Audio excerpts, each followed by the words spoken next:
자, 화요일 D사이트 런치박스 시작합니다. 오늘도 점심시간 전에 어떤 이야기들을 나눠야 되는지 저희 런치박스와 함께하면 좋을 것 같은데요.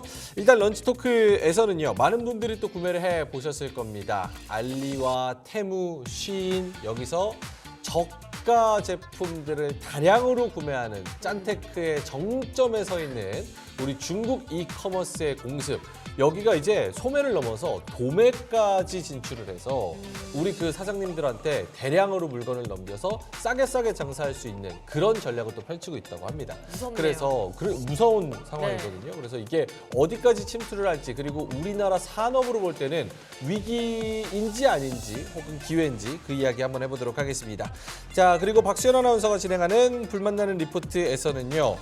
YG엔터 2NE1 다시 뭉친다고 하죠? 네. 아, 2NE1 모르잖아요. 아니요, 알아요. 저 초등학교 때 얼마나 열심히 춤을 초등학교 췄는데요. 아, 우리는 또 이제 그 YG와 함께했던 20살 때부터 쫙 그런 역사가 있거든요. 제가 초등학생 때 댄스 학원을 다녔거든요. 맨날 2NE1 춤췄어요. 아, 제가 첫사랑할 때 초등학생이었다는 그런 이야기. YG엔터에 대한 이야기, 그리고 티웨이항공, 삼양식품에 대한 리포트 아주 자세하게 전해드릴 거고요.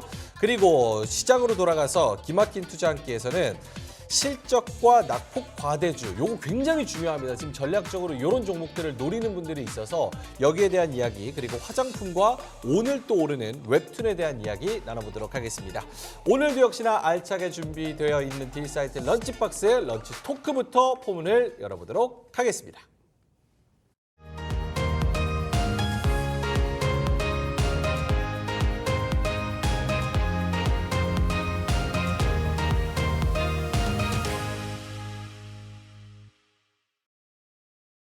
자, 런치 토크 오늘의 주제는요. 중국 이커머스의 공습입니다. 우리 YMG 글로벌 박종훈 팀장님, 그리고 유튜버 우리 돈쌤님과 함께 하는데요. 한번 모셔보겠습니다. 어서 오세요. 네, 반갑습니다. 안녕하세요. 네.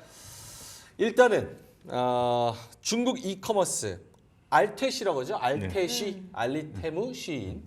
요거 써보신 분 혹시 계신가요? 돈쌤님? 저는 가장 주요 어플 중에 하나입니다. 네.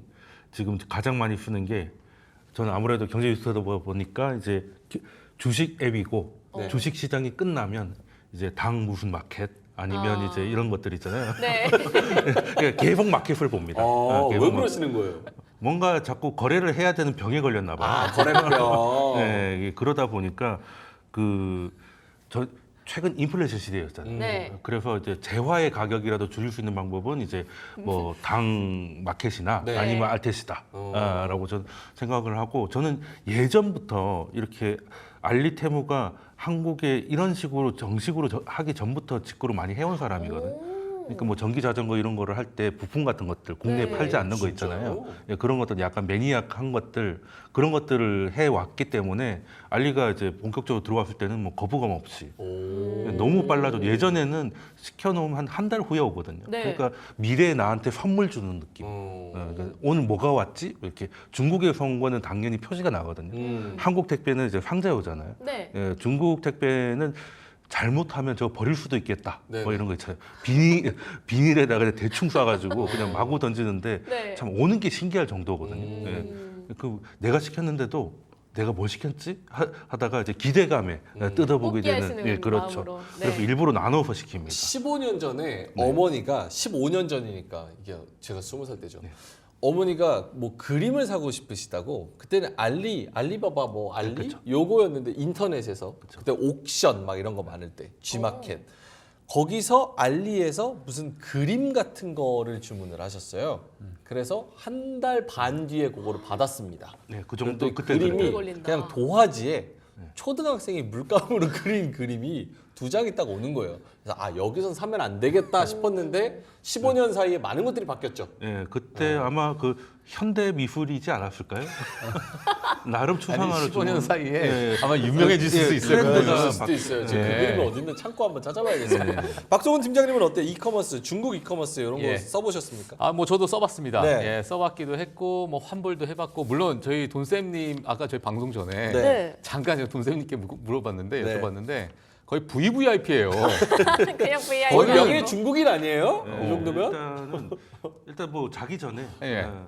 한 3개부터 무료 배송이니까. 아, 3개 무료 배송. 그러니까 그냥 매일 3개 시켜놓는 그냥 건 이제 자동적으로 뭐 주문을 하신대 그냥 주무시기 전에 자면서도 필요가 없어도 뭐 잠꼬대 그냥 하면 잠결에 되는구나. 잠꼬대로. 그러니까 이거는 나랑 이제 상대가 안 된다. 그러네요. 네, 그래서 오늘 이쪽한테 물어봐요. 저도 많이 여쭤봐야 될 것 같은데 알겠습니다. 저는 이제 산업 전반적으로 오늘 네. 좀 준비를 했습니다. 예. 알겠습니다. 그럼 박종훈 팀장님은 자료 위주로 한번 가볼게요. 예. 지금 보면은 여기가 실제로 저는 진짜 잘 안 써봤거든요. 이런 거를 잘 안 해요. 가격이 싸기는 쌉니까 여기가? 야, 이거 저도 사실 처음에 이제 테무, 알리 네. 뭐 이렇게 보게 되면서 이게 지금 맞는 건가? 내가 잘못 보고 있나? 아유, 이건 말도 안 되는 사기다. 이런 생각이 들 정도의 가격대가 나왔습니다. 아마 지금 많은 분들께서 지금 시청하시는 분들은 다 동감하실 거라고 생각이 드는데 네. 일단은 뭐 수건이 10장, 12장에 10,000원이다. 뭐 와. 이거는 뭐 그럴 수 있다고 쳐. 그럴 수 있다고 치고요. 네. 자, 쿨링 라텍스 매트가 5,700원이에요. 어머, 낚시 아니고요? 아니고 우와, 정말로요. 신기하다, 진짜. 예, 그리고 이거 지금 방사능막 나오는 거 아니에요? 네. 뭐 안에 뭐 공기가 좀 들어가 있을지 공기가. 모르겠지만 예, 그런 것도 있고요. 그리고 고출력 고속 헤어드라이기 뭐 사실 뭐 네. 이제 뭐 제품마다 좀 다를 수 있겠지만 뭐 14,000원. 이렇게 생긴 거 비싸요 원래. 비싸잖아요. 거의 뭐 예전에 뭐 차이스니단 뭐 이런 네. 얘기도 네, 있었고. 네. 자, 그리고 이제 예를 들면 몸무게, 체중계. 그래도 전자식 체중계거든요. 네. 7,560원이에요. 와. 근데 이게 이러한 경쟁력, 이 가격이 지금 맞나? 그리고 화면을 보게 되면 너무 최첨단이에요. 네. 네. 그리고 다음 걸 한번 제가 또 가지고 나왔습니다. 너무 네. 재미가 있어서. 샤오미 이어버드가 8,700원입니다.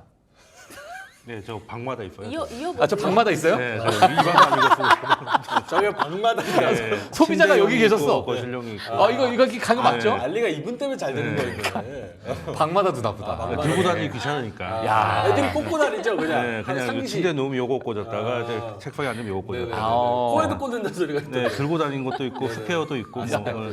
예, 뭘 제가 얘기하기가 겁납니다 지금. 8,000원. 예, 그리고 이제 뭐 진짜 양말, 재밌다. 우리 뭐 양말 많이 쓰니까, 네. 뭐 속옷도 많이 쓰게 되고, 양말 30쌍, 그러니까 30켤레가 10,000원이에요.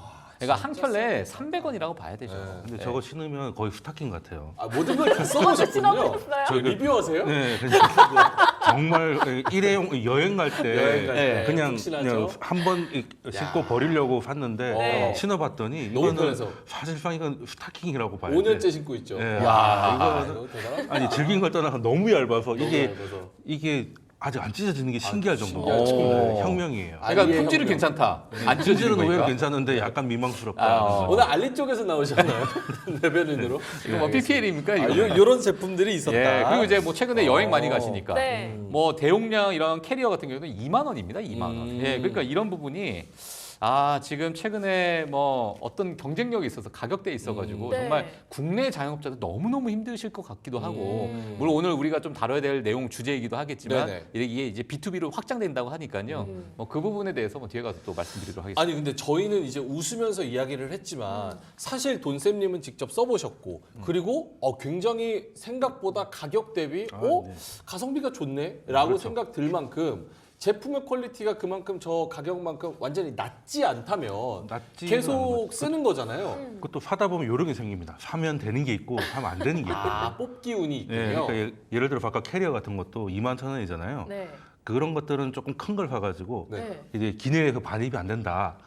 그러면 그냥 거기서 바퀴를 빼버리면 돼요.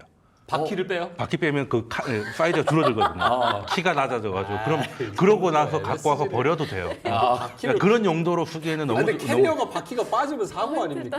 그냥 내가 빼도 잘 빠집니다. 손으로 빼도 빠집니까? 네, 캐리어 그렇게 바퀴가? 하면 또 항공사에서 웬만하면 넣어줘. 저렇게까지 하는데 넣어줘야겠다. 감동하는군요. 그냥 그렇죠. 기내용 옆에서 사겠습니다, 응원해주고 막 그러면. 그래요. 알겠습니다.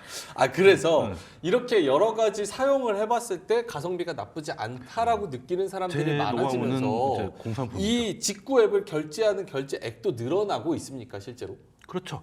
일단 뭐 제가 준비한 거는 제가 사용한 거 비슷한 것 같은데 네. 저 최근에 23년 2분기부터 해가지고 사용액을 봤는데 네. 23년에 이제 크게 증가를 했고요.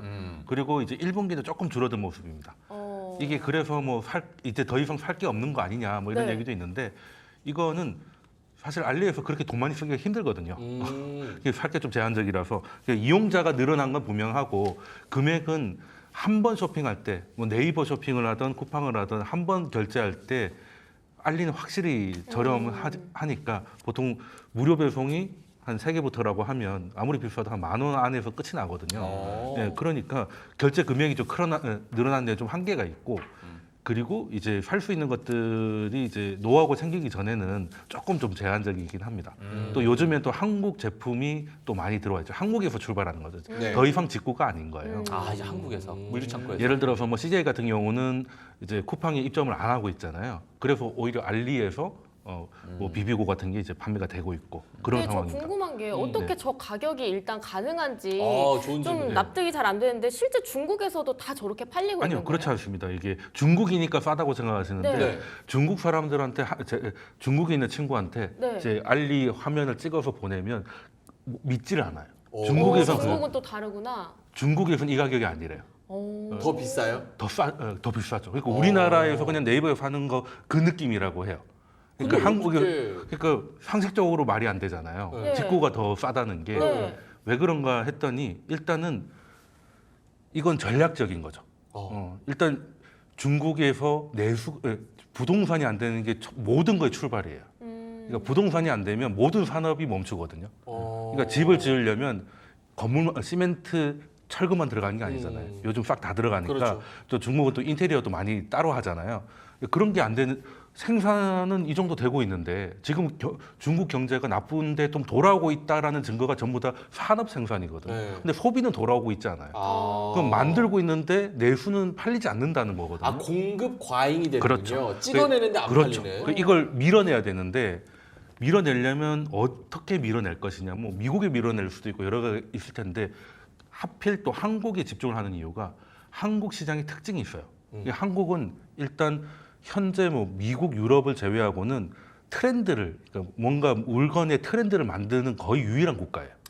지금 브라질에서 대박 났습니다. 이런 얘기 잘 못 들어보셨잖아요. 그렇죠, 그렇죠. 뭔가 새로운 유행이 시작되면 예전에는 뭐 도쿄나 이런 데서 약간 힙하다 그랬는데 이제는 서울이잖아요. 그리고 K-팝이 같이 가니까 네네. 네. 그래서 한국에서 먹히면 글로벌하게 먹힌다는 거예요. 그래서 이제 그 한번 테스트 밴드로서 굉장히 의미 있는 시장이다. 규모가 그렇게 큰 건 아닌데 뭐 프랑스의 명품이나 화장품, 향수들도 한국에서 성공하면 글로벌하게 맞아요. 퍼뜨리는 거거든요. 그러니까 한국에서 실험을 하는 게 한국 사람들이 리뷰의 진심이에요. 맞아요. 예, 쿠팡에서 뭐 팔려가다 리뷰 보다가 이제 1시간 넘어갈 때 있거든요. 네. 무슨 리뷰를 이렇게 구구절절하게 다 맞아요. 이렇게 이 사람은 왜 예. 별점을 1.5개 줬을까? 0.5는 어디서 추가됐을까? 예, 이런 근데 것들. 딱 보면 그럴 만한 사연들을 쭉 적어놔서 보고 있으면은 구구절절. 예, 재밌죠. 근데 그 정도로 신춘문예. 네. 소비자들이 리뷰에 적극적이기 때문에 뭔가 공급자 입장에서는 땡큐. 이걸 어떻게 피드백을 받아서 해야 될지 이런 것들을 체감할 수 있는 거죠. 너무 좋은 시장. 그러니까 중국은 지금까지 그냥 싼 거밖에 없었어요.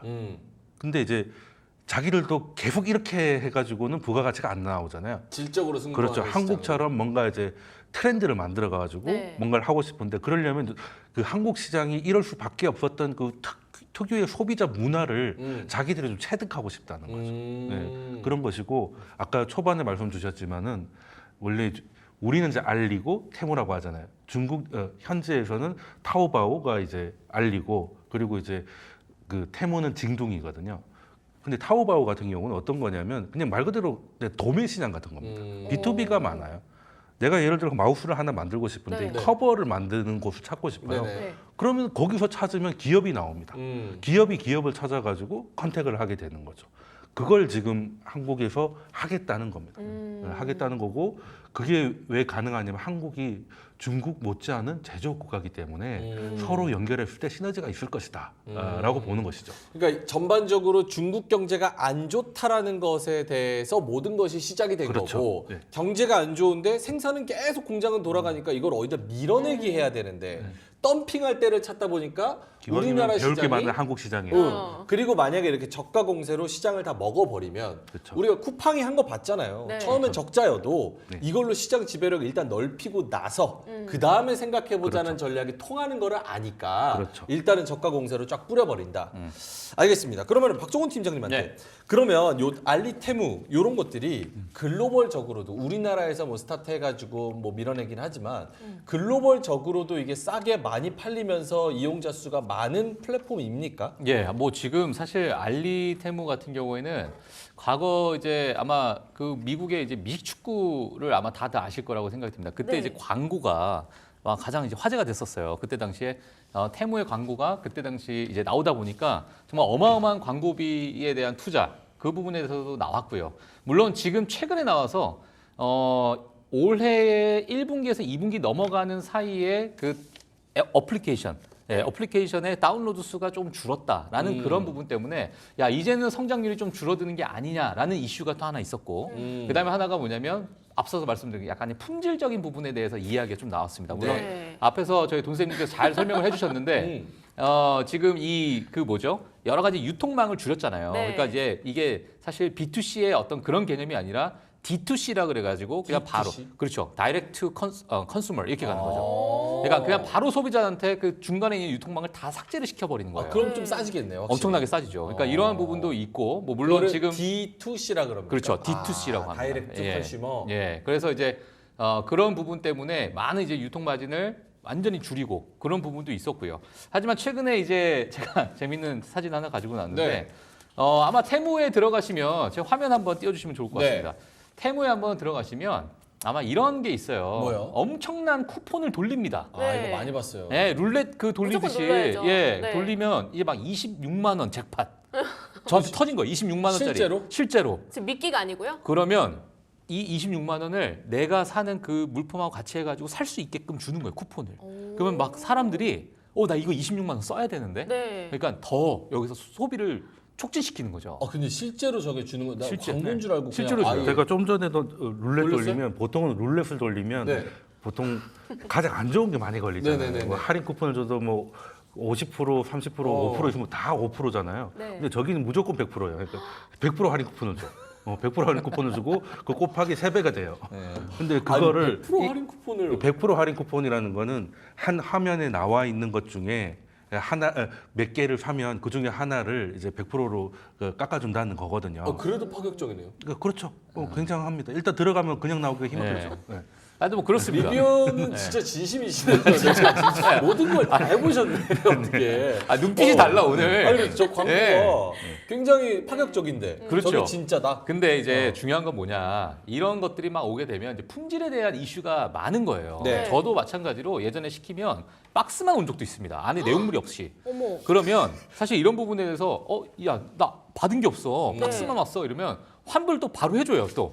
예, 그거 환불도 해주네요? 쉽게 네. 해주는데 그만큼 이게 너무 저가로 팔다 보니까 다시 뭐 되돌리고 하는 이러한 택배비가 오히려 더 많이 들고. 배보다 배꼽이 더 크구나. 그렇죠. 그래서 이제 품질에 관련된 이슈가 지금 최근에 좀 나왔었다. 미국 내에서도 마찬가지입니다.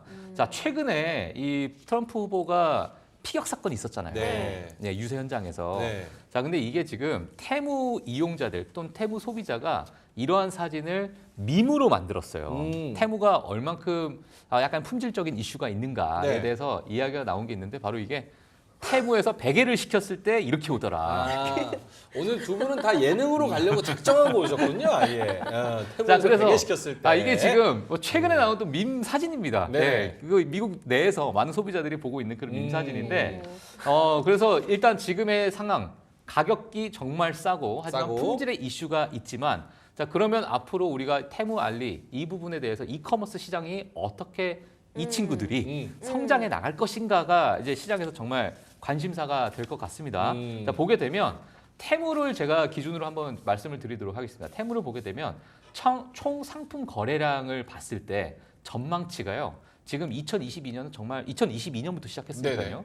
이때서부터 2023년까지 1년 동안에 4,648%가 늘어요. 와.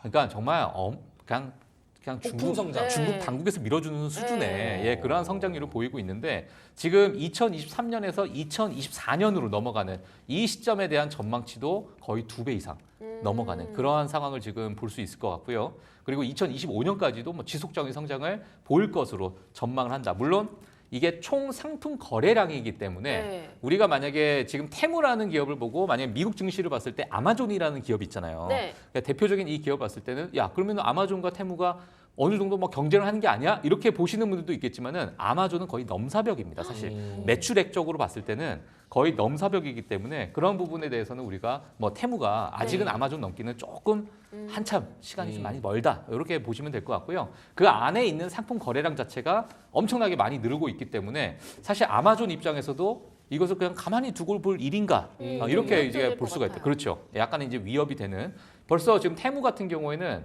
2배는 넘어섰어요. 2배의 성장률이나 이런 부분 다 넘어섰기 때문에 미국에서 어느 정도 위협이 될 수 있는 그러한 이커머스로 지금 성장하고 있다 이렇게 보시면 될 것 같습니다. 근데 저게 이제 중국의 공산당의 정책이랑도 많이 맞물려 그렇죠. 있는 게 미국에서 아무래도 중국을 정치적으로 압박하다 보니까 중국이 거기서 뭐 미국의 뭐 인플레이션이나 여러 가지를 좀 자극할 수 있는 경제적으로 자극할 수 있는 부분에서 물량 공세로 그냥 아예 너 죽고 나 죽자로 밀어내기 식으로 저렇게 싼 값에 공급하는 그런 정책인 측면도 있다. 그렇죠. 요 얘기도 두 개가 있고. 작용을 하는데요. 네.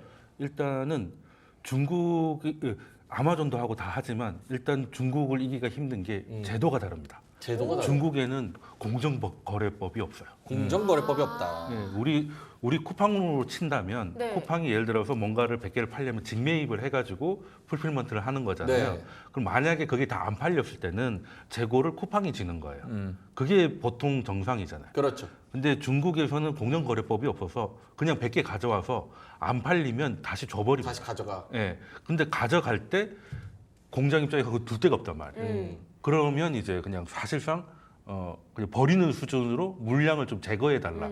이런 식으로 갑질을 하는 게 합법이 돼 버린 거예요. 그러니까 우리하고는 아예 출발부터가 좀 다른 문제가 있고 특히 중국 내부적으로는 지금 현 시진핑 정부가 테크 기업을 그렇게 좋아하지는 않습니다, 사실. 남쪽에 이제 소위 말하는 미국의 자본주의에 이제 물이 많이 들었다고 생각하고 네네. 있기 때문에 그래서 뭔가 국내에서 좀 표신하지 않게 좀 안전한 산업이 해외 커머스거든요. 외국에다 갖다 팔면 되는 거니까. 네. 그리고 미국에서 제재를 하려고 해도 지금 인플레이션으로 고생하고 있는데 저렴한 거 우리도 왜 위험하다고 해서 직구를 막으려고 했다가 여론이 불이 나서 하루 만에 철회를 한 게 있잖아요. 이제 그런 것들이 약간 좀 피해갈 수 있기 때문에 그런 부분이 두 개 겹쳐서 여기까지 좀 와 있다는 건데 일단 중국 소비가 살아나면 조금 나아지긴 원래대로 좀 돌아올 것 같긴 합니다. 그러니까 사실은 중국도 정부 입장에서 나라 입장에서 그리고 산업 입장에서 보면 제살 깎아먹기로 지금 물량 공세를 하고 있다는 뜻이잖아요. 그러니까 경제적으로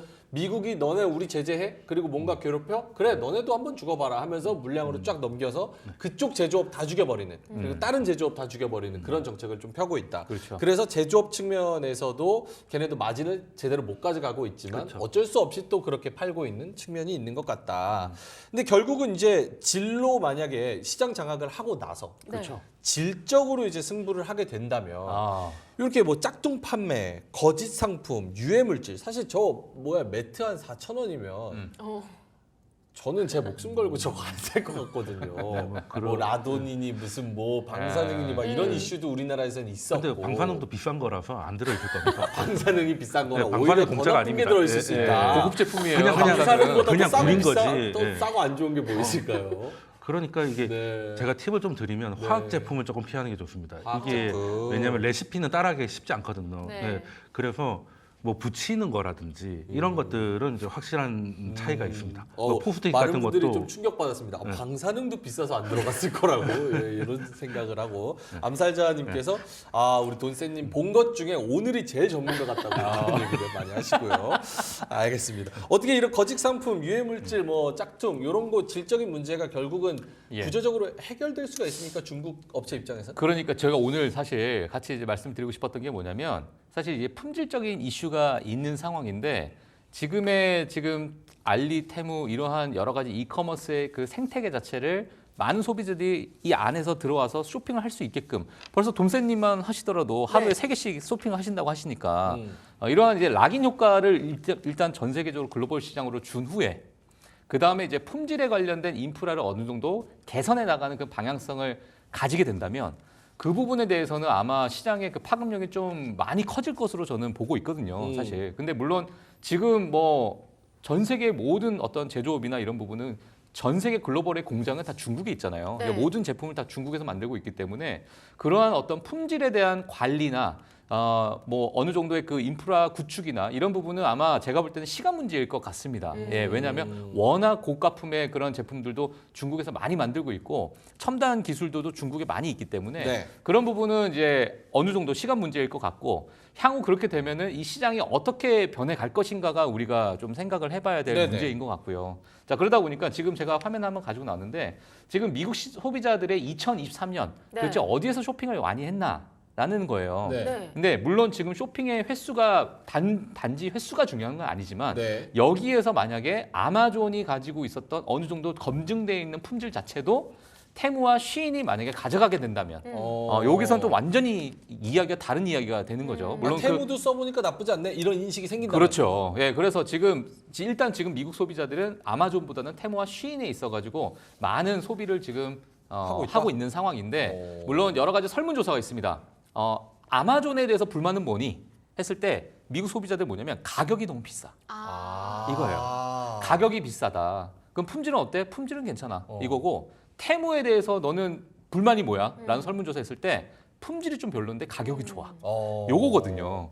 자, 그래서 지금 이 상황에서는 사실 누가 더 유리할까로 봤을 때는 테무라고 봐요. 네. 왜냐하면 가격을 낮추는 것 자체는요. 과거의 유통망 자체를 전부 다 뒤흔들어야 됩니다. 자, 그렇기 때문에 이거는 구조적으로 우리가 들어가기가 상당히 쉽지가 않아요. 하지만 만약에 품질적인 부분을 개선하고 검수하는 과정을 우리가 더 추가적으로 하겠다? 이런 부분은 사실 어느 정도 기업 입장에서도 할 수 있는 부분이고 물류창고 입장에서도 어느 정도 인프라를 구축한다면 그걸 걸러낼 수 있는 거거든요, 사실. 그러니까 이런 부분에 있어가지고 앞으로 잠재력을 봤을 때는 시장의 파이가 테무랑 쉬인이 어느 정도 좀 갉아먹으면서 들어가지 않을까라는 저는 개인적으로 그런 생각하고 있기 때문에 앞으로 우리가 이러한 발전성, 이 방향성을 같이 보시면서 이 이커머스 시장을 보시는 것도 좋을 것 같습니다.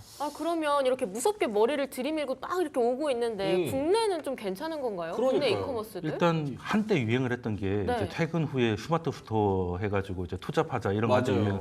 이제 그게 알리테모 때문에 싹 없어졌죠. 사실 그게 어떤 거였냐면 이제 알리테모에서 갖고 와가지고 약간 뭐 소위 말한 되팔이가 많았던 거죠.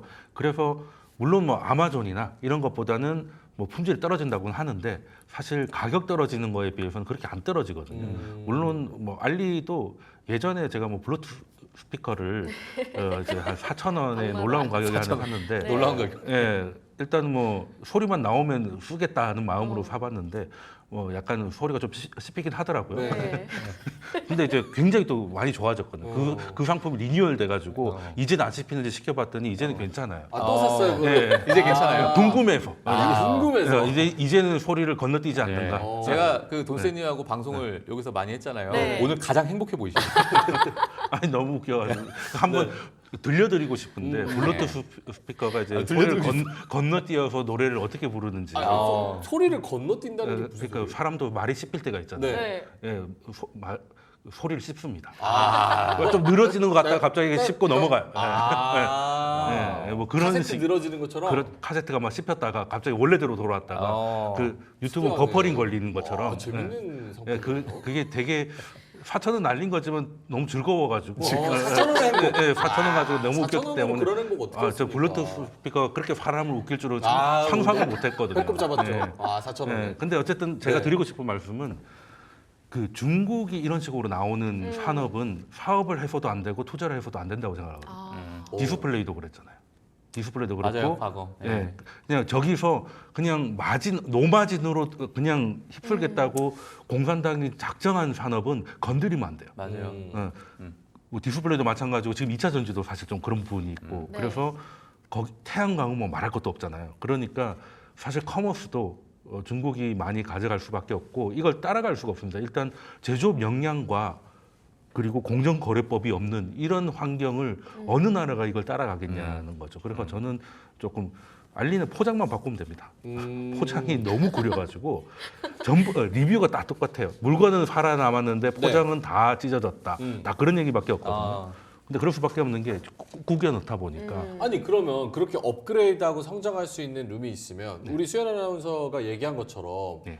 앞으로는 우리 유통업계나 혹은 뭐 우리 지금 상인들도 다 죽을라 그래요. 그래서 지금 내수가 굉장히 힘들죠. 그러니까요. 내수가 굉장히 힘들고 특히 이제 신선식품도 요즘 다 온라인으로 넘어가가지고 서울만 해도 그냥 마트가 없는 대형 마트 말고 일반적인 마트가 없는 지역이 빠르게 늘고 있고요. 네. 특히 이제 재화 물건들을 온라인이 아니고 오프에서 사는 일들이 저만 해도 당근마켓 아닌 이상은 오프에서 사는 일이 없거든요.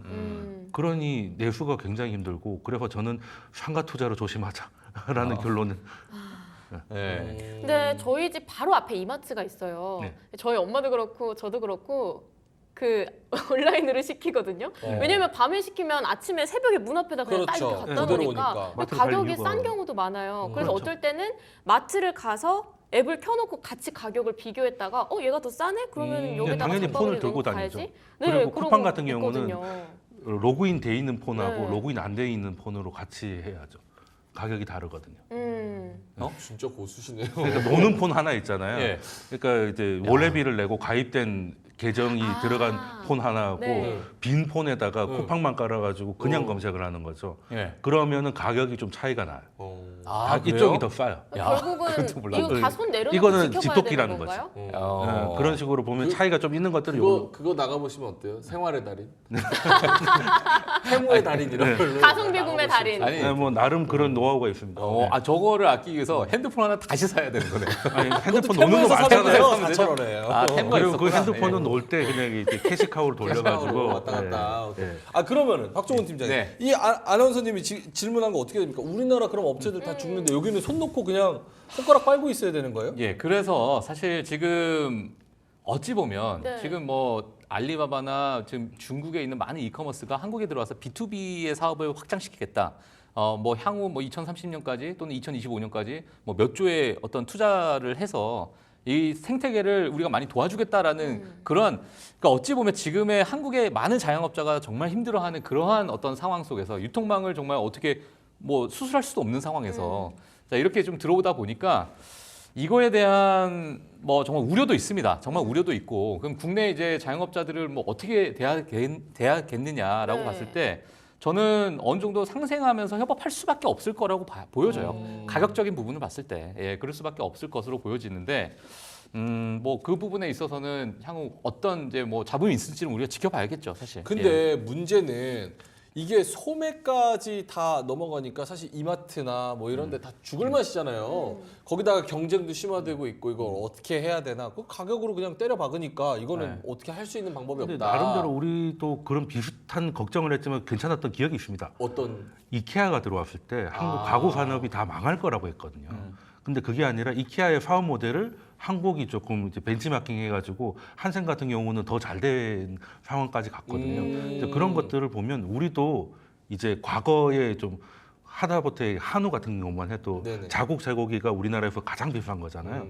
그러니까 한우가 아니라 유통을 먹는다 이런 얘기가 늘 나오는데 이번 기회에 유통을 좀 개선하는 상황 만들어서 그런 쪽으로 대응을 해야 되지 않을까 그런 생각을 하고 그리고 있습니다. 제 개인적으로 지금 최근에 중국에서 들어오고 있는 것 자체가 한국의 그 B2B를 우리가 좀 활성화시키겠다라고 하는 그 부분이 어찌 보면은 지금 한국의 이미지를 사겠다라는 거거든요. 왜냐면 전 세계적으로 봤을 때 이 K가 뭐 물론 뭐 우리가 뭐 너무 국뽕에 취했다 이렇게 볼 수 네. 있는 사람도 있겠지만 뭐 K 뷰티부터 해서 저희가 잘 또 나가죠. 예, 저희가 또 이 코너를 통해서 많이 또 시청자분들께 말씀을 적어도 드렸었는데 C뷰티보다는 나으니까. 예, 그 뭐 K 식품, 네. K 푸드, 뭐 K 뷰티, 뭐 여러 가지 이러한 부분 그리고 과거에 뭐 많은 이제 아티스트들을 통한 여러 가지 협업에 대한 그런 부분이 전 세계적으로 이미지가 어떤 신뢰도가 엄청나게 쌓여 있는 상태예요. 근데 여기에서 이 신뢰도를 우리가 국내에 있는 자영업자나 제조업체가 이걸 잘 이용을 해가지고 뭐 조금은 가격이 있더라도 이거를 잘 마케팅을 통해 가지고 어느 정도 시장의 확보를 좀 해나가야 되는데 이 부분을 어찌 보면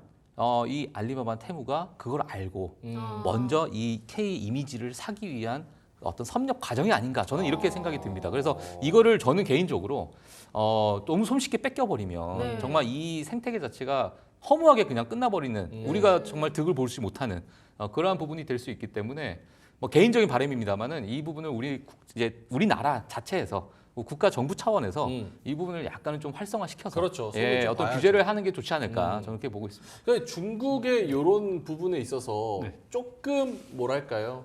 우리나라 업체한테 조금 더 자국 혜택을 준다거나 예를 들어서 뭐 바이든의 리쇼어링 정책처럼 우리나라 업체들한테 혜택을 준다거나 혹은 여기에 관세를 조금 더 매긴다거나 이렇게 할 수 있는 정책을 할 수는 그냥 없을까요? 방어만 하기보다는 네. 따지고 보면 대한민국이 최근에 가장 유통 변화를 많이 겪은 국가예요. 일단 쿠팡이라는 게 생겼고요. 그렇죠. 로켓 그렇죠. 배송부터 해가지고 네. 알리 해외 직구까지 유통혁명이 가장 활성화하게 일어난 곳이 바로 한국이거든요. 근데 여기서 나오는 걸 두려워할 게 아니라 여기서 나온 경험을 가지고 우리가 뭔가를 유통을 좀 바꿀 기회를 가져야 된다. 그러니까 중국에 대해서도 겁을 낼 게 아니라 그냥 우리가 경험을 많이 했으니까 네. 그걸 가지고 우리 걸로 한번 승화를 시켜보는 고민이 필요한 시간이다라고 말씀드리겠습니다. 알겠습니다. 또 여기 1688.com이라고 아까 뭐 도매 건들에 대해서는 1688.com에서 10분의 1 가격으로 네, 네. 중국에서 맞아, 도매로 또 들어온다고 하니까 맞아요. 참 이것도 우리나라 산업으로 봤을 때 위기이지 않을까 이런 생각이 들어서 산업계도 그리고 정부도 같이 좀 정신 차려서 그렇죠. 여러 가지 정책들을 좀 내놔야겠습니다. 자, 알겠습니다. 오늘 리뷰가 굉장히 좋았습니다. 네. 그리고 우리 박종훈 팀장님 또 와이프님께서 예. 또 채팅창에 오셔가지고 예. 안경 바꾼 거 좀 예. 알아봐 달라고 주민 한번 정말요? 아, 그렇군요. 안경 바꾼 거. 훨씬 네. 약간 세련되셨어요. 더 그래요? 느낌이. 네. 고맙습니다. 예. 알겠습니다. 잘 어울리시네요. 꽁냥꽁냥을 여기서 직장 와서 이렇게 하시면 안 됩니다. 예. 집에 가서 하시면 죄송합니다. 좋을 것 제가 같아요. 대신 사과드리겠습니다. 네, 알겠습니다. 자, 그럼 여기서 좀 마무리를 하도록 하겠습니다. 오늘 알리와 테무 그리고 국내 산업계에 대해서 한번 이야기를 해봤고요. 우리 유튜버 돈쌤 정현두님 그리고 YMG 글로벌 박종훈 팀장님과 함께했습니다. 두 분 고맙습니다.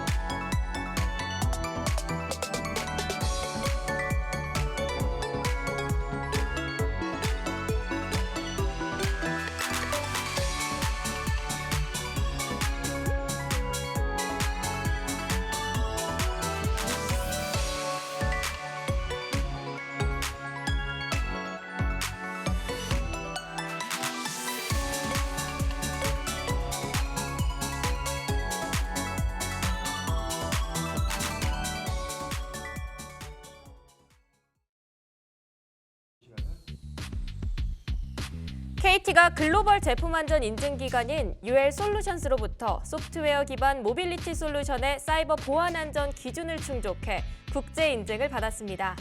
미래에셋 자산운용이 한국거래소의 타이거 미국 SN500 동일 가중 ETF, 타이거 반도체 탑10 레버리지 ETF 두 종을 신규 상장합니다. 하나자산운용은 23일 서울 더 플라자 호텔에서 플러스 ETF 브랜드 출범식을 열고 자사 ETF 브랜드를 기존 아리랑에서 플러스로 개편했습니다. 배달의 민족이 수수료를 인상한다고 결정한 데 대해 참여연대 등 시민단체와 자영업단체들이 불공정 행위라며 공정위에 신고한다는 내용의 기자회견을 엽니다. 금융감독원은 상반기 회사채 발행 규모가 133조 2,470억 원으로 이 중 대부분이 시설 투자보다는 빚을 갚는 용도로 활용된 것으로 조사됐다고 발표했습니다. 에코프로비엠은 산업통상자원부 지원 과제인 나트륨 이온전지 양극 소재 개발 사업의 주관사로 선정돼 향후 4년 동안 나트륨 이온전지 양극재 관련 기술 개발 협력에 나선다고 밝혔습니다. 셀트리온은 인천 송도에 위치한 제3공장이 산업 생산 가동 전 최종 단계인 밸리데이션에 돌입했다고 밝혔습니다. 금융감독원은 올해 상반기 주식 발행 규모가 대형 기업 공개 영향으로 급증해 작년 동기 대비 85.5% 증가한 5조 754억 원을 기록했다고 밝혔습니다.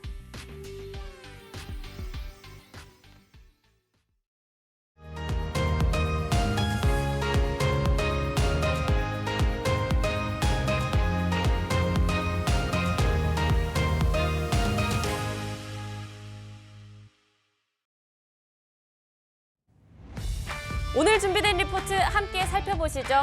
대신증권에서 다룬 엔터주, YG 엔터 이야기, 한국투자증권에서 나온 티웨이 항공 소식, 하나증권에서 정리한 삼양식품 이슈까지 알차게 다뤄보겠습니다.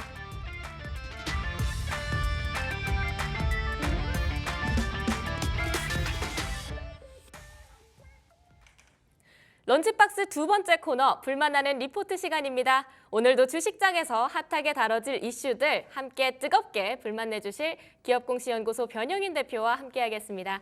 대표님 안녕하세요. 네, 반갑습니다. 개인적으로 제 네. 취향의 리포트들이 좀 많아서 네. 리포트 공부할 때 되게 재미있게 공부를 했습니다. 네네. 일단 첫 소식 엔터주죠. 제가 네. 정말 재미있게 봤는데 YG 엔터테인먼트 리포트로 시작을 해보겠습니다. 6개월 목표 주가가 55,000원으로 하향 조정된 이유가 있을까요? 우선 우리가 다 알고 있는 것처럼 뭐 작년 3분기, 작년 하반기부터 우리가 엔터주의 흐름들을 보면 작년에 상반기까지는 굉장히 엔터주가 주가 흐름도 굉장히 좋았고 네. 그런데 하반기 기점에서는 굉장히 낙폭이 좀 심화됐기 때문에 빠질 만큼 빠졌는데 왜 이렇게 계속 빠진가? 자, 이런 부분에 대한 고민도 좀 컸는데 작년 우리가 한 3분기 때를 좀 복귀를 해보면 당시에 뭐 연예계 마약 스캔들도 있었고 두 번째는 뭐 BTS 뭐 군입대 그다음에 YG 엔터테인먼트의 경우에는 블랙핑크의 재계약 불발 소식 관련된 맞아요. 어떤 이 악재 이런 네. 부분들이 계속해서 주가 하락의 빌미로 좀 작용을 좀 했었고요. 여기에 더해서는 뭐 블랙핑크가 최종적으로는 뭐 재계약에 성공을 했는데 이면을 보니까 또 개별 활동에 관련된 이슈는 또 이 재계약을 좀 하지 못했다. 네. 그러니까 완전체 활동에 대해서만 재계약에 성공했다. 이런 네, 이슈들이 맞아요.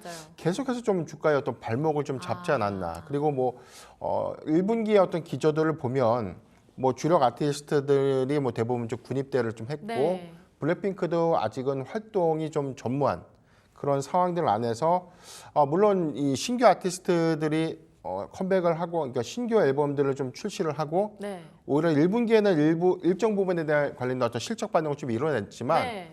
이게 시장이 완전히 좀 만족할 만한 그런 수치를 좀 보여주지 못했다. 자, 그런 부분들이 어떤 종합적인 원인이 아닌가라고 보고 있습니다. 25년에 좀 제 심장을 뒤흔들 만한 이벤트들이 가득 준비되어 있다고 생각을 했는데요. 네네.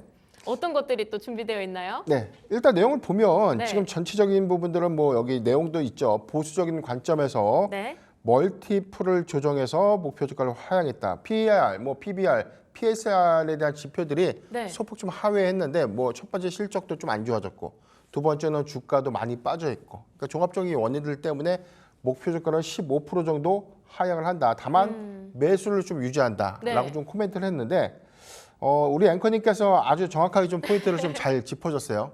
가장 중요한 터닝 포인트. 네. 그러니까 내년이죠. 22일 새벽에 2NE1 공연에 관련된 2025년도에 네. 대한 플랜을 좀 발표를 했는데 오늘 뭐 주가는 뭐 보합권에서 주가 흐름들을 좀 보여주고 있기 때문에 아직 뭐 기대감들이 좀 부각된 것은 아니고요. 네. 최근에 주가도 7월 19일 날이 34,000원, 52조 신저가.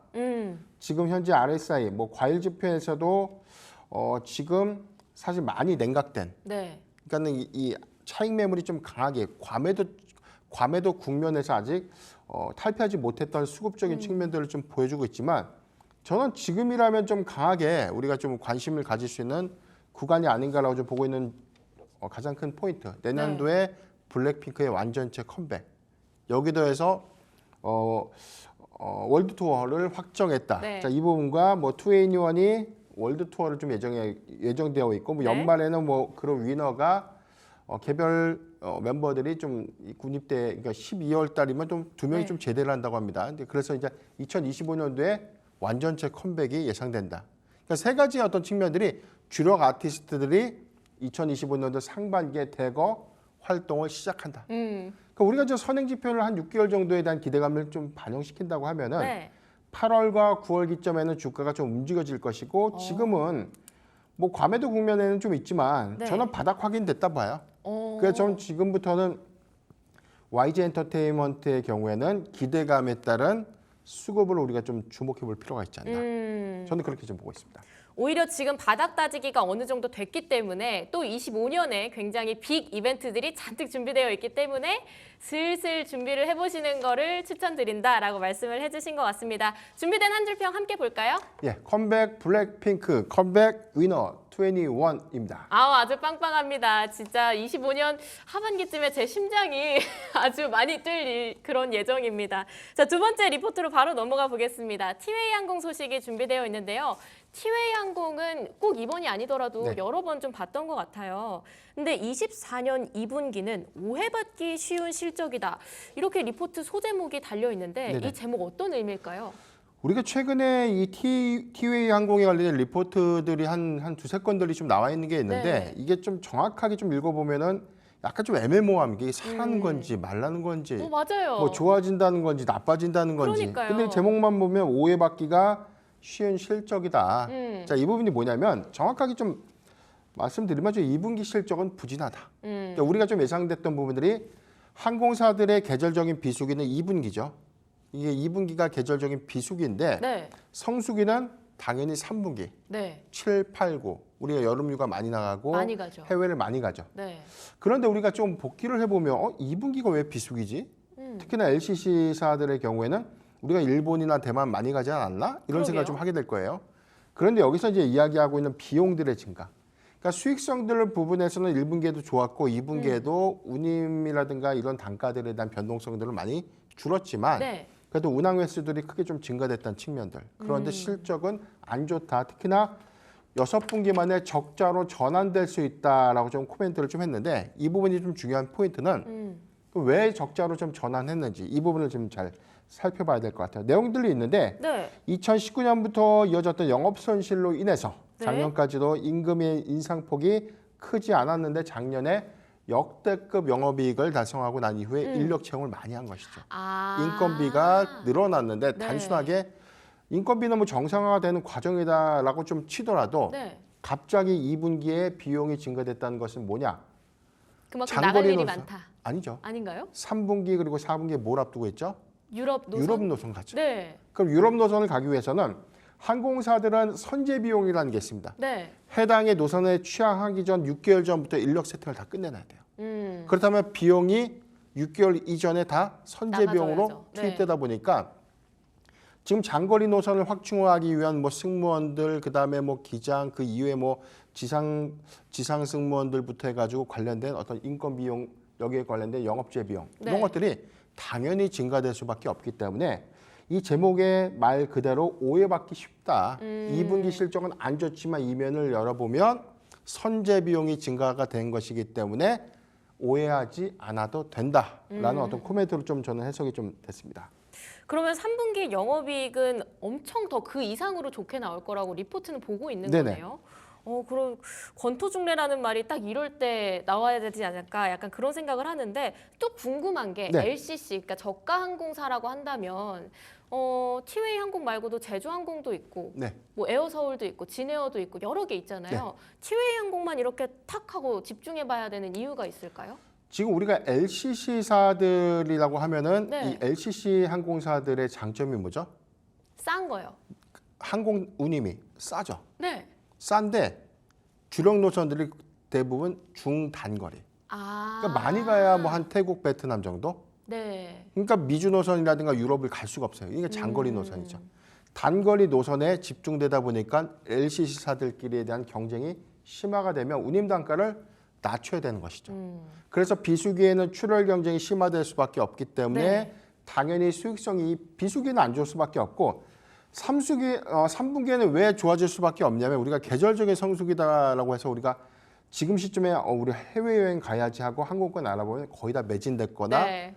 거의 항공 운임 단가가 거의 2배 이상 올라갔을 맞아요, 거예요. 맞아요. 이게 사실 성수기 운임 특수이기 때문에 항공사들이 1년 중 가장 큰 돈을 벌 수 있는 시즌이 바로 3분기입니다. 이 시즌 때 가장 많은 영업이익을 좀 확대시킬 수 있는 전략들 이런 부분들을 좀 우리가 주목해 본다면 같은 LCC사들에 대한 단거리 노선에 관련된 경쟁력들은 경쟁 관점에서 심화되고 있는데 장거리 노선을 갖는 LCC사들은 국내에서는 거의 없죠. 그런데 티웨이 항공이 아시아나항공, 대한항공이 합병을 하는 전제로 유럽에서 아 너네들 노선 알짜 노선 몇 개 내놔 네. 해서 그거를 LCC사들로 이관했는데 이걸 티웨이 항공이 받아가게 된 거죠. 그래서 뭐 프랑스라든가 뭐 이탈리아 등의 한 전체 유럽 노선 한 4군데를 좀 취항할 계획인데 네. 1차적으로 좀 장거리 노선이 갖는 장점은 굉장히 많은 이윤을 창출할 수 있습니다. 자, 이런 기대치들이 아직은 반영되지 못했지만 향후에 선제 비용들이 소화되고 있는 과정 그리고 3분기 성수기 구간 안에서 유럽 취항들이 본격화된다면 네. 오히려 운임 단가에 관련된 메리트 때문에 승객 탑승률들이 올라갈 수 있고 이에 따라서 수익 지표가 크게 좀 개선될 수 있기 때문에 여기 추정 재무제표를 보더라도 내년 상반기부터에 대한 티웨이 항공은 다른 LCC사들에 비해서는 굉장히 수익적인 측면에서 우리가 주목해볼 포인트가 있다. 유럽으로 가는 황금 노선이 있기 때문에 다른 그렇죠. LCC들하고는 완전히 차별성을 가지고 있고 2분기 실적 좋지는 않지만 우리 3분기에 가장 빛나기 위해서 어찌 보면 미리 준비가 된 그런 것들이니까 오해하지 않고 지켜봐줬으면 좋겠다 이런 리포트였던 것 같은데요. 네. 두 번째 리포트 한 줄 평 달아볼까요? 네, 가자 유럽으로 우려감은 금물이라고 좀 정리를 해드리겠습니다. 우려는 금물이다. 믿고 한번 기다려보겠습니다. 황금 노선 타고 훨훨 나는 티웨이의 모습을 왠지 곧 볼 수 있겠다라고 하는 기대감이 생겨났습니다. 마지막으로 삼양식품 소식 짚어볼 텐데요. 목표 주가가 75만 원으로 상향 조정됐습니다. 네. 뭔가 또 좋은 소식이 있으려나 하는 기대감이 생겨나고 있는데 리포트에서는 24년 2분기 실적에 대해서 좀 어떻게 예상을 하고 있나요? 우리가 2분기에 관련된 실적 추정치들이 굉장히 좀 높아졌죠. 네. 그러니까 이게 비단 뭐 식음료 관련 종목들뿐만이 아니고 반도체, 자동차, 디스플레이, 뭐 조선, 방산 이런 종목들이 실적에 관련된 기대감들이 고환율 영향도 있었고 오히려 해외 수출 우리가 좀 6월에 수출 데이터를 통해서 상반기 전체 수출력들을 다 집계하고 보니까 뭐 굉장히 뭐 화장품도 그렇고 굉장히 수출액이 크게 좀 증가됐던 어떤 품목들의 경우에는 네. 그 하반기 기대감도 커졌지만 그만큼 실적의 추정치가 굉장히 좀 높아졌다는 긍정적인 측면 때문에 역시나 삼양식품도 실적 추정치가 좀 높아진 기대감을 이미 주가로는 좀 반영을 했다. 그래서 6월 19일 날 71만 8천 원 52주 신고가. 오. 그런데 우리가 좀 복귀를 좀 해보죠. 네. 우리가 그렇게 라면이 잘 팔렸나? 라면이 팔렸던 많이 것 팔린다고 해서 같은데요? 주가가 좀 이렇게 많이 반영을 해도 되나? 네. 그러니까 좀 처음에는 상승은 맞는데 네. 이렇게까지 주가가 좀 급등할 수 있는 요인이었나라고 좀 우리가 생각을 해볼 수가 있을 것 같아요. 네. 20만 원대 초중반에 좀 형성됐던 주가가 71만 8천 원대까지 좀 급등을 했지 거의 뭐 3배 이상 주가가 그러네요. 단계 좀 오른 것이죠. 네. 그래서 지금보다 주가가 더 상향될 수 있을까? 또는 지금보다 더 가져가도 괜찮을까라는 어떤 오. 이 불안감들이 좀 소폭이 있는데 네. 일단 실적 추정치를 보면 매출액이 32.7%가 좀 증가될 것이다라고 좀 이야기를 하고 있고요. 네. 영업이익은 71.8%가 증가된다. 근데 중요한 포인트는 3,787억 전체 매출액 대비해서 영업이익률이 757억이니까 지금 한 영업이익률은 한 10% 이상, 지금 10% 이상이 되는 거죠. 네. 지금 저는 한 20%대 영업이익률이 좀 추정된다는 것은 굉장히 높은 영업이익률을 좀 보여주고 있다. 이게 뭐 향후에 뭐 최근에 어떤 고환율 기조가 좀 오히려 이 외화 환산 이익의 어떤 극대화 이 부분에도 영향을 네. 좀 끼쳤다라고 좀 보고 있지만 중요한 내용들은 사실 뭐 북미양이라든가 그 이외 해외양 이 불당면 수출 기조가 굉장히 좀 확장되는 어떤 측면에서에 대한 기대감 오. 이게 뭐 불당면. 실적으로 좀 입증되고 있는 과정이 아닌가라고 좀 보고 있습니다. 근데 불닭면 저 막 이렇게 너튜브나 이런 거 보면 네. 외국인들이 불닭 리뷰하는 영상을 진짜 많이 심심할 때 보거든요. 네. 그런 거 보면 이미 세계적으로 인기를 꽤 많이 끌고 있는 것 같은데 계속 진출할 그 구멍이 있다라는 거잖아요. 어찌 보면.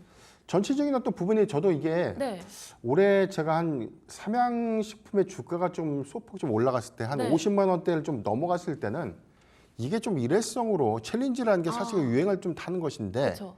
이게 좀 일회성으로 좀 끝나는 것이 아닌가. 네. 아무리 라면이 좀 좋아도 이게 우리나라의 경우에도 이 불닭면이 한국에서 그렇게 판매율이 뭐 계속해서 좀 뭐 고점 좀 찍고 좀 갱신하는 그런 모습들은 좀 아니잖아요. 너무 맛있어서 그런가 봐요.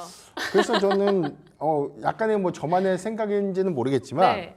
이게 어느 정도에 대한 실적 피크는 좀 우려가 된다라고 저는 좀 판단해봤는데 이 부분이 글로벌 수요와 좀 맞물렸을 때는 지금 북미 그러니까 전체적인 어떤 삼양식품의 현재 캐파가 전체 글로벌 수요를 다 충족시키지 못하고 있기 때문에 올해에 대한 실적 추정치는 현행으로 좀 더 유지되면서 상향되겠지만 내년에는 밀양 2공장이 상반기에 좀 가동을 하게 되면 전체 어떤 생산 캐파 35%가 좀 더 증가된 효과들. 네. 이 부분이 지금 현재보다 약 40에서 50% 정도의 매출 신장으로 좀 이어질 수 있다. 이 부분은 중남미라든가 유럽 그 이외의 뭐 동남아시아 시장들까지 다 골고루 공급할 수 있는 양으로 좀 추산될 수 있기 때문에 증설 투자 효과를 조금 더 주목해야 된다라고 좀 리포트는 좀 이야기를 하고 있고요.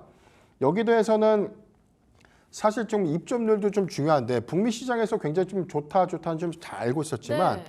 월마트 입점률이 1분기에 한 70%대, 한 2분기에는 아직 추산된 것들에 대한 내용을 확인하지 못했지만 한 80% 정도는 아마 입점률이 좀 증가됐을 것이다. 그래서 연내에는 전체 한 100% 입점률을 좀 목표로 하고 있기 때문에 현재 수요는 미국이나 북미 수요다라고 좀 이해를 하시면 좋을 것 같고 네. 그 이외에 뭐 내년 캐파의 부분은 중남미라든가 뭐 유럽향에 관련된 어떤 매출 포션의 어떤 증가 이 부분을 좀 이어질 수 있다라고 좀 이야기를 하고 있기 때문에 현재보다 내년도에 대한 실적 기대치를 좀 더 반영해서 오히려 목표 주가를 상향시킨 것이 아닌가라고 저는 판단되고 있습니다. 이게 7, 80이라고 해도 아직 30%, 20%가 남아있는 상황인 거고 그리고 말씀 주신 것처럼 어쨌든 더 많이 만들 수 있을 만한 기본적인 토대가 되어 있기 때문에 기존보다 4, 50% 정도를 더 만들어낼 수 있다고 한다면 그만큼 수익을 많이 낼 수 있을 것 같고 또 중남미하고 유럽이 아직 남아 있으니까 네. 그쪽으로도 계속해서 밀어준다고 한다면 꾸준하게 영업이익 올라갈 수 있을 것 같다. 아직 충분히 더 올라갈 수 있다. 고점 아니다. 이렇게 볼 수 있을 것 같습니다. 네, 세 번째 리포트 한 줄평 달아볼까요? 예, 물 들어올 때 노 젓는다. 전 세계가 다 먹는 불당면이라고 정리를 해드리겠습니다. 전 세계가 다 먹는 불당면. 네. 대표님도 드시나요? 저는 제 기호에는 좀 안 맞습니다. 저는 피자에 불당면 얹어 먹는 거 굉장히 좋아합니다. 불닭 좋아하시는 분들은 피자랑 꼭 한번 같이 드셔보시길 바랍니다. 네, 오늘 불만나는 리포트 준비된 소식은 여기까지입니다. 엔터주의 YG 엔터테인먼트, 또 항공주의 티웨이 항공, 그리고 하반기 K푸드를 이끌어줄 삼양식품까지 알뜰하게 정리를 해봤는데요. 저는 굉장히 재미있게 들어봤는데 여러분들 어떻게 느끼셨을지 모르겠습니다. 기업공시연구소 변영인 대표와 함께했습니다. 고맙습니다.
자, 시장이 지금 좋지 않습니다. 아까 9시 개장할 때는 미국장 조금 따라가나 싶었는데 상승폭을 많이 반납을 했고요. 특히나 이제 SK 하이닉스가 1% 넘게 떨어지면서 좀 우려스럽고 LG엔솔도 1% 플러스다가 지금은 1% 마이너스로 내려가고 있는 그런 상황. 2차 전지도 안 좋고 반도체도 상승폭을 많이 반납을 하고 그 코스닥 시장도 그렇게 좋지 않은 상황입니다. 두 분의 코멘트가 필요할 텐데요.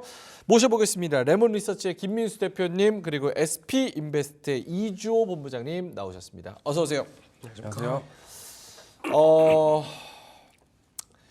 매가리가 없는 장 어떻게 진단을 해야 되는지 어떻습니까, 본부장님? 뭐 지금 사실 이게 힘이 없는 게 사실 지난주부터 좀 계속되고 있는 트럼프 이슈거든요. 그러다 보니까 뭐 지금 해리스냐 트럼프냐 뭐 말들이 많은데 장 초반에는 약간 조금 반등이 나왔다가 다시금 지금 트럼프 수혜주들로 수급이 다시 다 이동하고 있습니다. 그 말인즉슨 뭐냐면 지금 미국 증시에서 어제 반등이 나왔던 부분은 일시적인 기술적인 반등 가능성이 높다라고 지금 시장 참여자들이 생각을 하고 있는 것 같고요. 네. 그러다 보니까 장 초반에 좀 반등 나왔다가 이내 바로 차익 매물이 다시 한번 출회되는 그런 모습이 나오고 있다. 이렇게 보시면 되겠고요. 지금 뭐 사실 많은 분들이 지금 힘드실 거예요. 왜냐면 이게 지금 계속적으로 변수가 늘어나니까 무슨 말이냐면 연초에 파월 의장이 금리 인하 3번 한다 그랬어요, 처음에. 네. 근데 갑자기 몇 달 지나니까 2번 한다 그랬죠.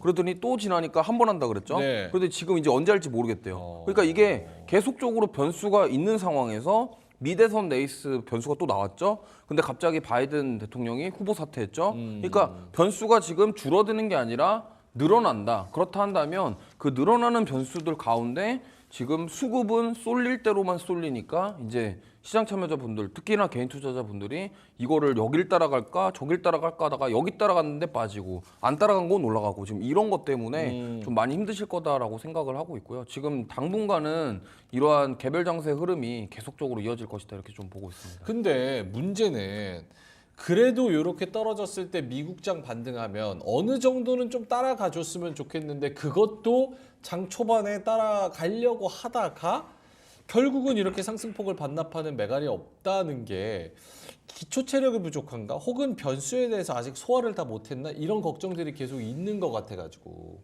그건 제가 봤을 때는 그 외국인들이 사실 우리나라 투자에 대한 매력을 좀 못 느끼고 있다 이렇게 생각하시면 될 것 같아요. 그러니까 수급 자체가 개인 투자자들이 아무리 많이 사봤자 외국인들과 기관의 돈을 따라갈 수가 없어요. 그렇다 한다면 지금 어쨌든 우리나라 증시를 흔드는 메이저 수급은 외국인이거든요. 그러면 지금 외국인들의 그런 이런 자금 이탈 이런 부분들이 계속적으로 나오다 보니까 그것 때문에 미국 증시는 반등이 나왔다고 하더라도 그들의 입장에서 외국인들 입장에서 우리가 굳이 한국 주식 사야 돼? 살 필요 없는데? 이러니까 그러면 올해 봤을 때 23년도부터 사실 많이 올라왔잖아요. 그러다 보니까 그거에 대한 부분들 그럼 굳이 내가 여기서 뭐 한국 주식을 갖고 있어야 될까?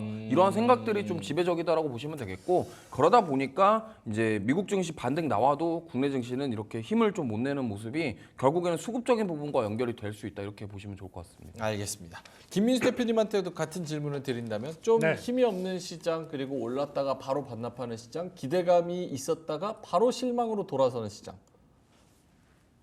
안 좋은 것만 다 얘기하십니까? 지금 상황이 안 좋으니까. 고춧가루를 뿌리시고 이렇게 메가리 없는 장세에 메가리온 목금 제가 자리를 비우면 안 되나 봐요. 목금 네. 월 네. 해가지고 오늘 그나마 반등하나 싶었는데 오늘도 약간 좀 지지부진하고. 오늘은 괜찮습니다. 오늘 괜찮아요? 오후장에 다시 올라갑니다. 그래요? 네. 오후 얼마 안 남은 30분 남았어요. 오후. 그때부터 출발입니다. 그때 네. 출발. 12시부터 출발입니다, 여러분. 준비하셔야 됩니다. 출발해 주세요. 좀 살려주세요. 네, 이런 제발. 느낌으로. 네, 예. 기도메타. 네. 근데 지금 보니까 그런 것 같아요. 지금 시장이 외국인들이나 미국 시장 쪽에서 입장으로 보게 되면 본인들 시장 챙기기도 바빠요. 네. 왜냐면 거기도 정신 없거든요. 어제 같은 경우도 보니까 그동안 트럼프 트레이드 했던 거 주르륵 빠지다가 또 민주당 쪽에 또 약간 좀 선호하는 섹터로 좀 움직이고 네. 그리고 또 그러다가 한국 시장을 딱 열렸는데 한국 시장 뭐 해야 돼? 몰라. 뭐 할 거니? 모르겠는데 이런 분위기로 나가는 거죠. 그런 쪽에서 한국 시장이 정신이 없다고 하더라도 그래도 하나 믿을 건 실적이겠죠. 그런 변화가 들어온다라고 하게 되면 실적에 대한 흐름들로 버텨내는 흐름들과 함께 그리고 또 요즘 보니까 하나의 또 등불처럼 바이오주가 세네요. 그것도 하나의 또 역할을 해준다고 봐야 될 것 같고요. 그런 차원에서 변화가 오게 되면 시장은 뭐 보고 있으면 실망스럽죠. 실망스럽긴 한데 그 혼돈에서 그래도 뭔가 이렇게 막 맞춰가면서 이제 약간 퍼즐 맞춰가는 그런 모습들이 나오지 않나라는 쪽에서 일단 은근히 강한 바이오주 외에 또 실적적으로 나오는 종목들의 대표 주자가 마리화나 대마주네요. 예, 네, 이거는 또 그냥 완전히 그냥 예, 민주당 따라서 움직이는 것 같고, 네. 예, 그밖에 또 움직이는 섹터 중에 자동차주, 자동차. 예, 조선 오늘 그나마 자동차가 올라서 이 정도인 거예요, 그렇죠? 다행인 거죠. 다행인 그나마 그거라도. 예, 근데 조금 억울한 게 또 아침에 또 그거 나왔어요. HBM3 또 삼성전자로 그러니까요. 뭐 또 클 통과도 아니다가 아. 예, 통과됩니까? 대만에서는 우리나라 인용하고 우리나라에선 대만 인용하고 장난치는 것 같아요. 서로 인용하는. 한번 툭 던지고 그냥 반응 이렇게 쓱 보고 있는 이런 코미디예요, 거- 코미디. 예, 예. 예. 그런 거 봤을 때 오히려 하이닉스가 가격 메리트가 많이 들어온 자리고 그런 쪽에서 일단 섹터 시가총액 상위 종목 쪽에서도 약간 고개 들어서 아유 KB금융은 왜 이렇게 세요 또 오늘 네 이런 쪽에 변화가 나온다고 하더라도 지금은 그래도 키 맞추기 쪽에서 나왔을 때 특히 이제 목요일 날 SK하이닉스 실적 발표하면서 또 변화가 어떻게 들어온지도 보면서 지금은 뭐 실망보다는 그래도 이 정도 자리에선 좀 기대를 가져가야 되지 않을까 싶습니다. 알겠습니다. 주제로 넘어가기 전에 마지막으로 요 질문 짧게만 하나만 드리고 넘어갈게요. 자, 많은 분들이 포트에서 가장 큰 비중을 담았던 건 반도체가 아닐까라고 감히 생각합니다. 자, 그러면 오늘 반도체 반짝도 소부장에 올랐다가 쭉 지금 밀리고 있는 상황에서 자, 이 정도면 반도체 플러스 반도체 소부장은 기간 조정에 들어간다라고 생각하시는지 혹은 하이닉스 실적을 기준으로 다시 한번 조만간 반등한다라고 생각하시는지 본부장님은요? 저는 조금 더 조정 나올 것 같다. 조금 이렇게. 더 조정이 네. 나올 것 같다라는 이렇게 쪽. 왜요?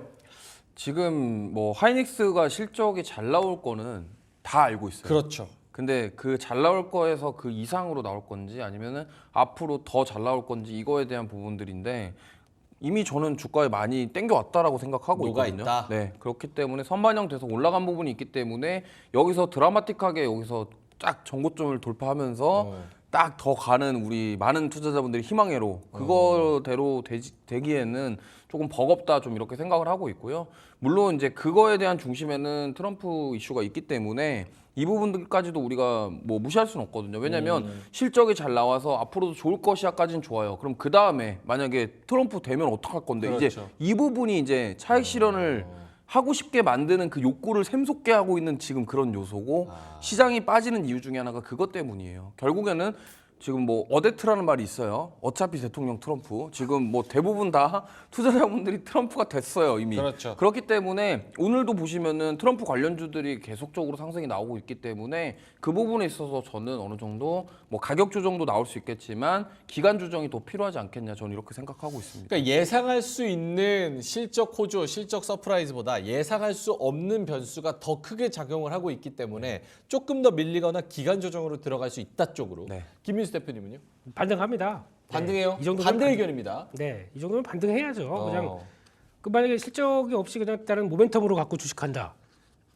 그랬을 때 증시의 기본적인 흐름들마저 무너뜨리고 대응을 할 수가 있겠습니까? 그럼 그냥 마리화나 종목 사세요. 대마 종목 사시면 됩니다. 네네. 근데 그게 아니라 지금은 그래도 실적 기반에 따른 변화를 가져간다. 그러면은 반등의 무게를 두고 대응하시는 게 맞을 것 같은데 이제 중요한 거는 여기서부터 반등을 한다라고 했었을 때가 그때가 중요한 거겠죠. 그렇죠. 그래서 아유 이제 시작이다 그냥 느슨하게 보는 것보다 그때 쭉 들어가게 되면 많이 위축됐다가 들어왔을 때 이제 중기 저항 때가 들어올 겁니다. 그런 쪽에서는 일단 아유 좀 한 번에 못 돌파하겠네라고 하게 되면 줄여놓고 그 다음에 바이오주 사야 될 것 같아요. 바이오주 사야 예, 된다. 바이오 쪽은 하반기 때 계속 얘기가 나올 수밖에 없기 때문에 이쪽도 좀 챙겨보면서 봐야 될 것 같습니다. 알겠습니다. 반도체는 일단은 조금 더 긴 호흡으로 여유를 가지고 봐야 되는 거고 네. 어쨌든 펀더멘털이 달라진 거는 전혀 없기 때문에 그렇죠. 런 부분에선 믿고 하반기 쭉 가보자라는 네. 쪽으로 반등은 이 정도에서 해줘야 된다.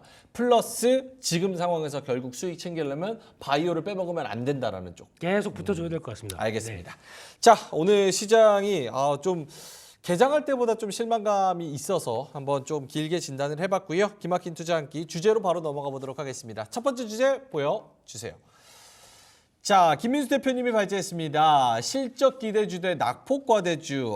정말 고민 많이 되는 VS입니다. 네. 어떤 것들은 실적이 굉장히 잘 나오고 수출 데이터에 기반해서 실적 잘 나올 거 알면서도 내후년 거를 땡겨서 또 잘하는 애들이 있고 얘네들은 너무 빠지는데 이거는 아무리 생각해도 과한데라고 낙폭과대주 또 섹터가 있거든요. 네. 요거를 준비해 주신 자료랑 같이 섞어서 투자 포인트를 설명을 해주신다면 어디가 답이라고 봐야 되는지도 결론을 내려주시면 좋을 것 같습니다. 네, 원래 결론은 없습니다. 결론 없습니까? 없지만 예. 네. 그래도 여기서 내가 선택을 어떻게 네. 하셔야 되는지 한번 봐야 될 것 같고요.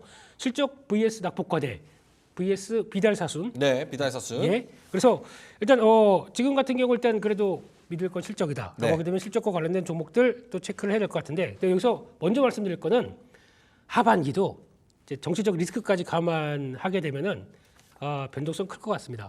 그러면 저희가 해야 될 게 변동성 큰데 그러니까 올라가는 변동성은 그나마 낮죠. 네. 예. 기분 좋은 상황이겠지만 하락하면서 변동성 터지는 거는 관리가 안 되지 않습니까? 그렇죠. 그렇기 때문에 그런 걸 대비해서 이번에 다시 반등한다 그러면 꼭 현금 비중 좀 확보하고 그다음에 변동성을 관리하자라고 봐야 될 것 같고요. 게다가 또 실적 쪽을 한번 보겠습니다. 실적 쪽 보게 되면 최근에 실적 올라오는 섹터를 봤을 때 통신 사실 수 있으시겠어요? 그냥 네. SK텔레콤 매수 가능하시겠습니까? 아니요. 네. 근데 올라옵니다. 네. 네. 또 운송, HMM, 대한항공 이런 쪽으로 실적 좋아진다고 합니다. 최근 들어서 실적 전망치가 올라갔어요. 네. 사실 수 있으시겠어요? 아니요. 네. 다 이런 것만 올라오네요. 네. 호텔 레저. 아, 싫어요. 예. 그렇게 바로 얘기하시면 좀 섭섭하잖아요. 죄송합니다. 준비해온 네, 사람. 물어보실 것 같아요. 야, 예, 예. 네, 미리 선반영했습니다. 이쪽 보고 하겠습니다. 네네. 증권, 증권. 네, 자동차 이렇게 봤을 때 섹터만 본다 그러면 그나마 저희 매매할 수 있는 게 자동차 아닐까 이런 쪽으로 보고 있고 최근에 실적 변화가 들어오면서 이렇게 움직인다라고 했을 때 왠지 손이 안 나가는 게 더 많죠. 그렇죠. 네, 저희가 관심이 없다 보니까 실적이 좋아지나 봅니다. 이런 또 상황이 돼 있고요. 그리고 또 기존부터 실적 좋다라고 했던 실적 모멘텀 갖고는 섹터 보게 되면 반도체. 네, 좋은 거 다 하는데 그 다음에 뭐 이런 얘기는 그렇죠. 하겠지만, 네, 그리고 또 전력기기. HD 현대일렉트릭 오늘부터 실적 발표죠. 이따가 바로 IR까지 같이 한다고 했는데 이거 동향도 좀 보셔야 될 것 같고 화장품은 뭐 이제 다 알죠. 예, 다 아시는 만큼 화장품이 얼만큼 또 기대에 맞추는 실적까지 들어올지 그리고 또 완전 소외되는 것 중에 음식료가 있습니다. 실적은 괜찮을 걸로 보여지고 있는데 이제 막 고개를 살짝 들려고 하고 있더라고요. 네, 종목 보니까 빙그레 같은 거 지금 최근에 오늘자 흐름인데 어떻게 보십니까? 사도 돼요? 아니요. 여기까지 더 빠진다. 아니 그런 건 아닌데 네. 올라갈 때 사고 싶은데 조금. 좀 올랐잖아요. 지금 올라오고. 에이, 저거 지금 요런 거 누워있다가 대득해 죽은 고양이 지금 꿈틀하는 건데. 거리 이렇게 죽었다가 갑자기 거기 탁 들어오면서 이렇게 쭉 올라오면 거래 터질 때 살게요. 터질 때. 네. 같이 터질게요. 그러다가 카카오처럼 죄송합니다. 네. 오늘 카카오 지금 분위기 안 좋습니다. 네네. 아픈 또 네네네. 손가락을 죄송합니다. 네. 예, 그런 쪽에서 이런 변화가 오다 보니까 또 최근에 나온 데이터를 몇 개 보니까 화장품 쪽의 데이터 그래도 괜찮은 것 같습니다. 예, 일별 20일 누적 일평균 수출을 보게 되면 라면도 한 56% 증가하는 걸로 보이고 화장품도 한 26% 좋은 걸로 보여지고 있는데 특히 화장품 쪽 보면은 미국, 아시아 수출 뭐 다 강하게 견인하고 있다. 그런 쪽에서 전반적으로 데이터 나쁘지 않다라고 보아야 될 것 같고요. 네. 그런 쪽에서 마지막으로 낙폭과대 이쪽 한번 보겠습니다. 낙폭과대 쪽 보게 되면 뭐 카페24부터 아예 제가 종목을 그냥 쭉 나열해봤습니다. 여기 가장 많이 들어가는 게 반도체네요. 반도체 쪽에서 그동안 좀 얘기 많았던 뭐 테크윙이나 DI 이런 종목들 같이 들어가긴 하는데 그만큼 고점에서 좀 빠르게 내려오다 보니까 영향을 끼친다라고 볼 수 있는데 이런 변화들이 일단 낙폭은 컸는데 모멘텀이 꺾였느냐 안 꺾였느냐를 봐야 되겠죠. 근데 그렇게 꺾이지 않았다. 그러면은 오히려 저가 매수가 모여드는 아까 정확하게 말씀하신 것처럼 거래가 유입되면서 반전 나올 때 이런 때를 노려야 되겠죠. 그런 걸 한번 같이 노리시면서 변화 요인들 체크하셔야 될 것 같습니다.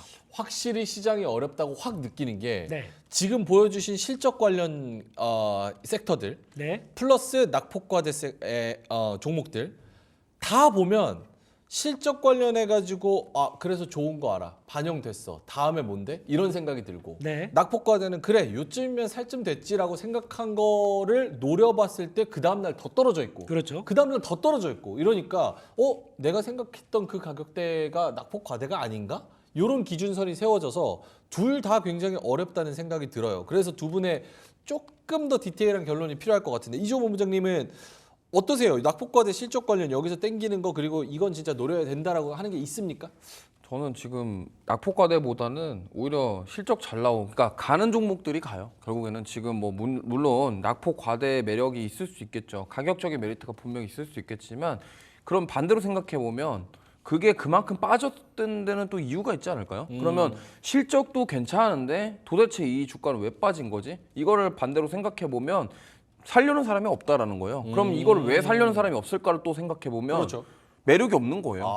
그러면 시장에서 어쨌든 소외됐다라는 거죠. 그럼 여기서 만약에 우리가 이거를 그럼 낙폭과대주라고 해서 이거를 지금부터 산다고 쳐봐요.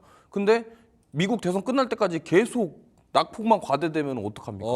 그러면 이제 올해 그냥 가지고 있다가 낙폭만 과대되잖아요. 네, 낙폭 과과대. 네, 그래갖고 장기 투자 강제로 하게 되는 거거든요. 그러니까 이러한 부분들이 사실 이게 뭐 저점이 어디가 바닥이냐 이거를 판단할 수 있는 사람은 아무도 없어요. 정말 이거는 바닥이 어딘지 알 수 있는 사람 아무도 없고 고점이 어딘지 알 수 있는 사람 아무도 없습니다. 대응의 영역이고 아까 말씀하신 것처럼 내가 과대낙폭주를 보고 있다 한다면 거래량이 좀 올라왔을 때 이거 그러면 그동안 소외받았다가 이제 턴 어라운드 하는 건가? 리바운드 되는 건가? 네네. 이제 그때 한번 관심을 가지고 들어가 보시는 것도 좋지만 어쨌든 그냥 결국에 지금 보시면 아까 김민수 대표님 말씀하신 것처럼 거기 과대낙폭주들 보시면요. 네. 그중에 이제 ISC라는 종목을 ISC. 한번 보면요. 이게 지금 50% 빠졌거든요. 지금 고점 대비. 근데 거래량이 없어요. 거래량이 없이 그냥 계속 빠져요. 그렇네요. 그러니까 이런 것들이 지금 뭐냐면 이 회사가 안 좋냐? 아니에요. 여기가 이제 SKC의 피인수 되고 나서 테스트 소켓 관련 기업이잖아요. 네네. 그러면은 하이닉스 밸류체인 분명히 가지고 있는 기업이거든요. 근데 테스트 소켓 수요가 늘어날 것이라고 계속 말하고 있는데 주가는 반대로 간단 말이에요. 그러니까 이게 그럼 뭐예요? 뭔가 있는 거예요, 이유가. 그렇죠. 우리가 알 수 없는. 그렇죠. 그 뭔가 있어요. 시장에서 인기 없는. 네, 뭔가 있는 거예요. 왜? 원래 이 종목은 HBM 대장주였어요. 처음에 23년도에. 근데 지금 완전 반대로 가고 있죠. 그렇죠. 그러다 보니까 그래서 저 주가 보면요, 이게 이거 올라가기 전까지 내려왔는데 보이거든요. 그럼 여기 사도 되는 거 아니야? 낙폭과대. 낙폭과대 맞잖아요. 딱 차트만 보면은. 근데 여기서 귀신같이 더 빠집니다. 이게 또 소외를 받으면 그렇게 돼요. 그렇기 때문에 항상 그 점을 염두에 두셔서 만약에 나는 낙폭과대주를 살 거다 그러면 진짜 철저하게 계산을 해서 분할 매수로 딱딱 해야 돼요. 나는 뭐 5만 원에 한 5% 사고 4만 원에 5% 사고 이런 식으로 컨트롤이 되시는 분들만 하시고 컨트롤 안 되시는 분은 마리아나 가셔야 돼요. 알겠습니다. 네, 그렇게 컨트롤 안 되는 분들은 대마 쪽으로 가라. 알겠습니다. 이거 아까 차트를 보여드리니까 ISC 차트 우리 암살자님께서 저 봐라 저게 차트냐 말씀하시고 카니님께서 전형적인 반도체 소부장 차트다 이렇게 말씀을 해 주셨습니다. 그러니까 낙폭 과대라고 하는 거를 판단하기는 좀 어려운 것 같고 실적으로 차라리 좀 확실하고 모멘텀이 좀 살아있는 애들 위주로 선별적으로 노리는 게 차라리 낫겠다. 그러니까 실적 관련 애들 중에서 지금 통신, 운송, 호텔, 증권, 자동차 뭐 이렇게 막 있으니까 이 중에서도 그나마 좀 노려볼 수 있는 게 그래 자동차는 아직 살아있지 않을까? 그래서 결국 오늘 자동차가 살아남아서 자동차랑 자동차 부품 얘네들은 좀 가는 것 같고 김민수 대표님은 어떠세요? 실적 관련된 낙폭과대 조금 더 디테일하게 줄여본다면 원래 실적 관련된 쪽으로 계속 집중한 게 맞죠. 예, 낙폭과대 쪽은 눈엔 들어옵니다. 눈엔 들어오는데 이게 대응이 물론 이제 시장에서 가장 원칙은 많이 빠진 게 많이 올라옵니다. 네네. 근데 그게 많이 빠지는 자리에서 변화가 들어오는 시점을 노려야 되겠죠. 근데 그게 아니라고 하게 되면 일단 눈만 보고 있다가 변화가 들어올 때 대응하는 게 맞을 것 같고요. 지금은 그래도 실적 발표 시즌 전에 나오는 여러 가지 데이터들을 확인하면서 그거를 대응하는 게 좋겠다라고 보게 되면 그게 더 핵심이 아닌가 생각됩니다. 알겠습니다. 실적 기대주 대 낙폭 과대주 또 이게 이 종목과 섹터마다 여러분들이 접근하는 방식이 또 전략적으로 다를 수 있기 때문에 그거는 개인적으로 잘 찾아보셔야 될 것 같고 어쨌든 디테일을 좀 정리해서 말씀을 드렸으니까 선택을 잘 해보시면 좋을 것 같습니다. 개인적인 바람은 이렇게 증시가 어려울 때 좀 정부가 나서가지고 밸류업 적극적으로 뭐 이런 거 한다 저런 거 한다 이렇게 스토리를 만들어주면 그래도 그런 부분이 좀 정책적인 모멘텀이 되지 않을까 이런 한 줄기에 좀 밸류업이요? 밸류업 예, 금투세 집어치우세요. 금투세 집어치워야 예. 됩니다. 이거 뭡니까 이게? 그게 밸류업입니다. 네. 네. 알겠습니다. 자, 그래서 김민수 대표님이 발제하신 우리 실적 기대주 대 낙폭 과대주 한번 이야기를 해봤고요. 두 번째도 이제 우리 이주호 본부장님이 이 실적 기대주에서 또 남아있는 애들이 있기 때문에 그 부분 디테일하게 파헤쳐 보도록 하겠습니다. 두 번째 주제 보여주세요. 화장품 가보겠습니다. 트럼프 리스크? 화장품이 트럼프 리스크다. 이주호 본부장님이 가져오셨는데 한국 화장품의 전성기 다시 한번 돌아왔습니다. 예전에는 마스크 쪼가리 팔았지만 지금은 다릅니다. 이제 에스티로더 뭐 이런 거 다 경쟁해가지고 우리가 가성비, 성능, 기능 이걸로 다 이길 수 있습니다. 그래서 화장품주 수출 데이터 계속 좋고요. 그리고 또 달러 강세에 의해서 우리나라가 더 많이 수출에 대한 수익을 가져갈 수 있는 부분. 어떻습니까? 계속해서 갈 수 있을지가 핵심인 것 같은데. 뭐 이제 요즘에 주가가 많이 오르니까 피크아웃이다, 뭐 트럼프 리스크 없냐, 뭐 이런 얘기들이 나오고 있어요. 근데 저는 이렇게 생각합니다. 이게 소비재잖아요, 화장품이. 그러니까 일반적으로 사용하는 소비재이기 때문에 여기에서 뭔가 또 제재가 들어온다까지는 저는 사실 아직까지는 좀 저는 감이 안 와요. 근데 만약에 진짜로 제재가 들어간다 그러면 미중 분쟁 이슈에 따른 코스맥스 같은 그런 케이스예요. 코스맥스 같은 경우가 급락이 왜 나왔냐면 중국 공장이 있어요. 네. 그리고 중국이 지금 팬데믹 이후에 4년 동안 경기 부양책을 하고 있는데 경제가 역성장하고 있죠. 그렇죠. 잘 안 살죠. 네, 그리고 또 금리 또 인하시켰죠. 그러다 보니까 금리를 그렇게 계속적으로 인하시키는데도 경제가 안 살아나는 그런 부분들, 그러면은 중국에 대한 소비에 대한 우려, 그리고 미중 그런 분쟁 이슈로 인해서 중국에 대한 그런 압박, 그리고 그 코스맥스 같은 경우는 이제 중국에 공장이 있다 보니까 그거에 대한 또 관세 우려, 여기까지 더해지면서 이제 코스맥스 실적에 대한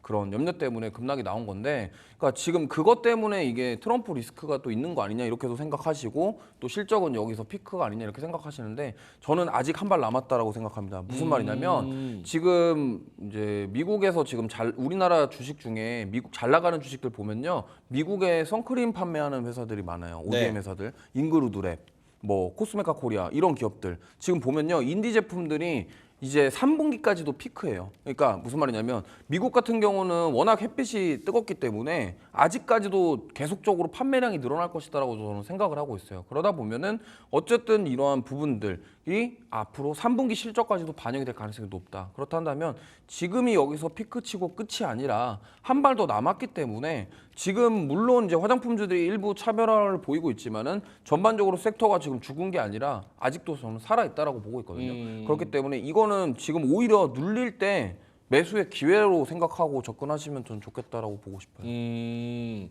알겠습니다. 근데 이게 그 미국이 중국을 때리기 하는 데 있어서 화장품도 같이 엮이는 그런 효과가 있다도 플러스 알파로 생각을 해야 된다. 이건 뭐 가능성이죠. 갑자기 어떤 말이 나올지 모르니까 아직까지는 거기랑은 좀 자유롭긴 한데 앞으로 어떻게 될지 모르죠. 그러니까 그래서 지금 트럼프 리스크가 있냐 없냐에 대한 얘기가 나오고 있다. 뭐 이 정도로만 보시면 될 것 같습니다. 알겠습니다. 화장품 관련해서 굉장히 긍정적인 뷰를 말씀을 해주셨는데 김민수 대표님도 화장품주가 포트폴리오를 구성하는 데 있어서 탑티어 쪽에 있나요? 그럴 수밖에 없죠. 2주 전이었나요? 저희 실리콘2 얘기하면서 실리콘2. 예, 뭐 이 가격대 이제 안 온다 얘기 드렸는데 살짝 올라갔네요. 예, 올라가긴 했는데 예, 4만 원대는 여전히 기회로 보고 있고, 그리고 또 지금 여기서 이제 피크아웃이나 만약에 여기서 또 악재가 뭐가 나올 수 있을까라고 하게 되는 건 그거밖에 없을 것 같습니다. 지금 좋은데 지금보다 더 좋은, 그러니까 성장률에 대해서 거의 꺾이고 내려올 것들, 그러니까 네. 인위적인 거로 보게 되면은 뭐 관세 얘기는 여기서 붙일 상황은 아닌 것 같고요. 거기다 또 이제 뭐 미국 쪽에서 뭐 자생적으로 뭐 살아나는 거, 그거는 가성비에서는 못 쫓아옵니다. 그렇기 때문에 아직 그렇게 변화가 나올 가능성은 없고, 거기다가 뭐 만약에 이거 한국에 너무 판을 치네 그러면은 위생 검사 같은 거 있죠. 이게 강화될 수는 있겠습니다. 지난번에 중국에서 했던 것처럼. 네, 근데 그럴 가능성이 일단은 없기 때문에 가성비 쪽에서 도움이 되는 그런 방향 쪽으로 자기네도 싸게 좋은 거 사면 좋은 거 아닙니까? 네, 그런 쪽이라고 하게 되면 여전히 긍정적으로 바라보고 있습니다. 오케이, 알겠습니다. 화장품주 두 분 다 바이오를 사셔야 될 것 같은데 아프신 거 보니까. 아 예. 네, 네, 뭐, 쌍화탕이요. 네. 네. 자, 그러면 화장품주 두 분의 죄송한데 죄송합니다. 잠깐 멈출까요? 진행하시죠. 네, 예. 알겠습니다. 자, 화장품주 그럼 탑픽 종목만 하나씩 받고 넘어가도록 하겠습니다. 이주호 본부장님 강력하게 말씀하셨으니까 탑티어 딱 첫 번째 종목은 아모레퍼시픽입니다.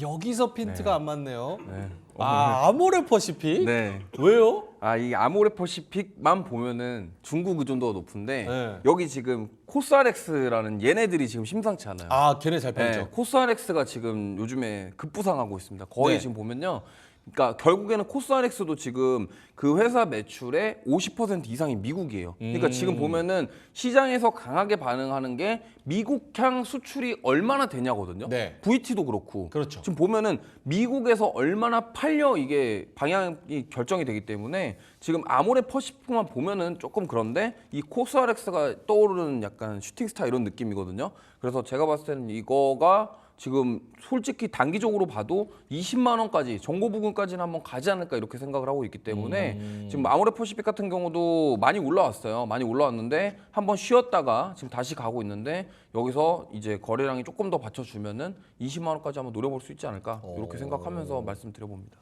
아모레가 조금 탄력성 측면에서 조금 떨어지는 그런 단점도 네. 그냥 안고 가야 되는 건가요? 고려사? 요즘에 무거운 종목이 더 잘 가요. 사실 그건 그렇습니다. 그러니까 이게 보시면 알겠지만 뭐 시총 큰 거 이런 거 상관없어요. 요즘에 시총 1조짜리들이 더 잘 갑니다. 그렇죠. 근데 뭐 이거는 물론 아모레가 시총 10조라서 무거운 거 아니냐 이렇게 볼 수 있는데 그렇게 생각하면은 아까 말씀드렸다시피 소형주 가셔야죠. 네네. 네, 그러니까 이렇게 생각해 보면 오히려 좀 시총 큰 종목이 답답할 수도 있습니다. 근데 조선주들이랑 이런 거 보면요. 조선주들 지금 보세요. 진짜 무거워서 잘 안 가는데 어느 순간 눈 뜨고 와 보면은 많이 올라와 있거든요.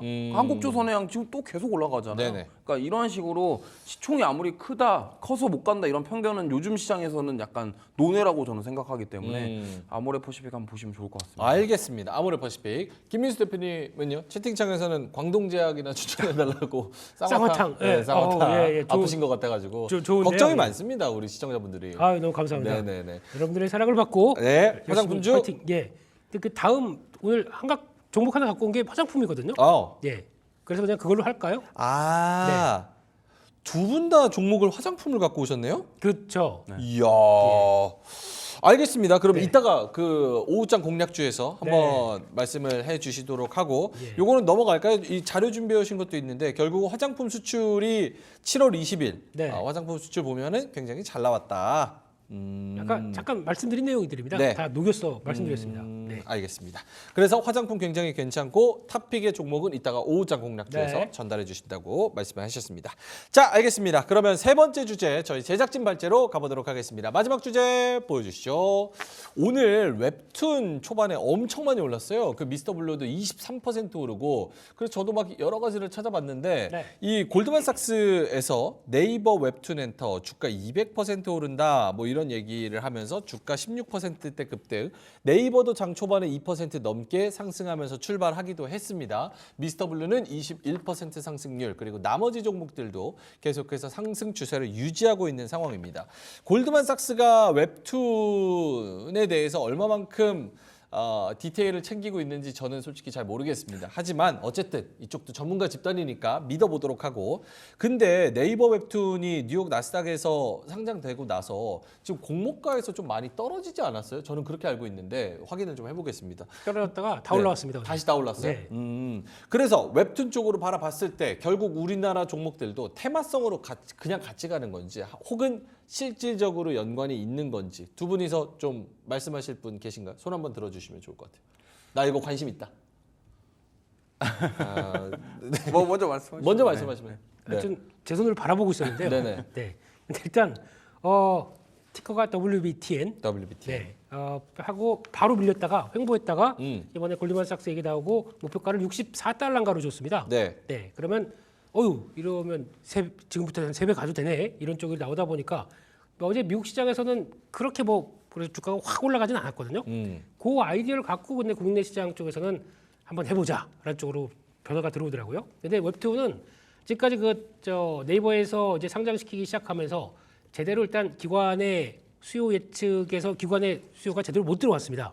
왜냐하면은 이거 한물 간 거 아니야라는 쪽. 지금 대세가 어딘데 쇼츠 보고 있고 네. 거기다가 틱톡 보고 있는데 웹툰 보겠어? 젊은이들이 안 봐. 이런 쪽에서 애써 많이 좀 안 좋게 보다 보니까 거기서 좀 주가는 밀렸는데 핵심은 그거죠.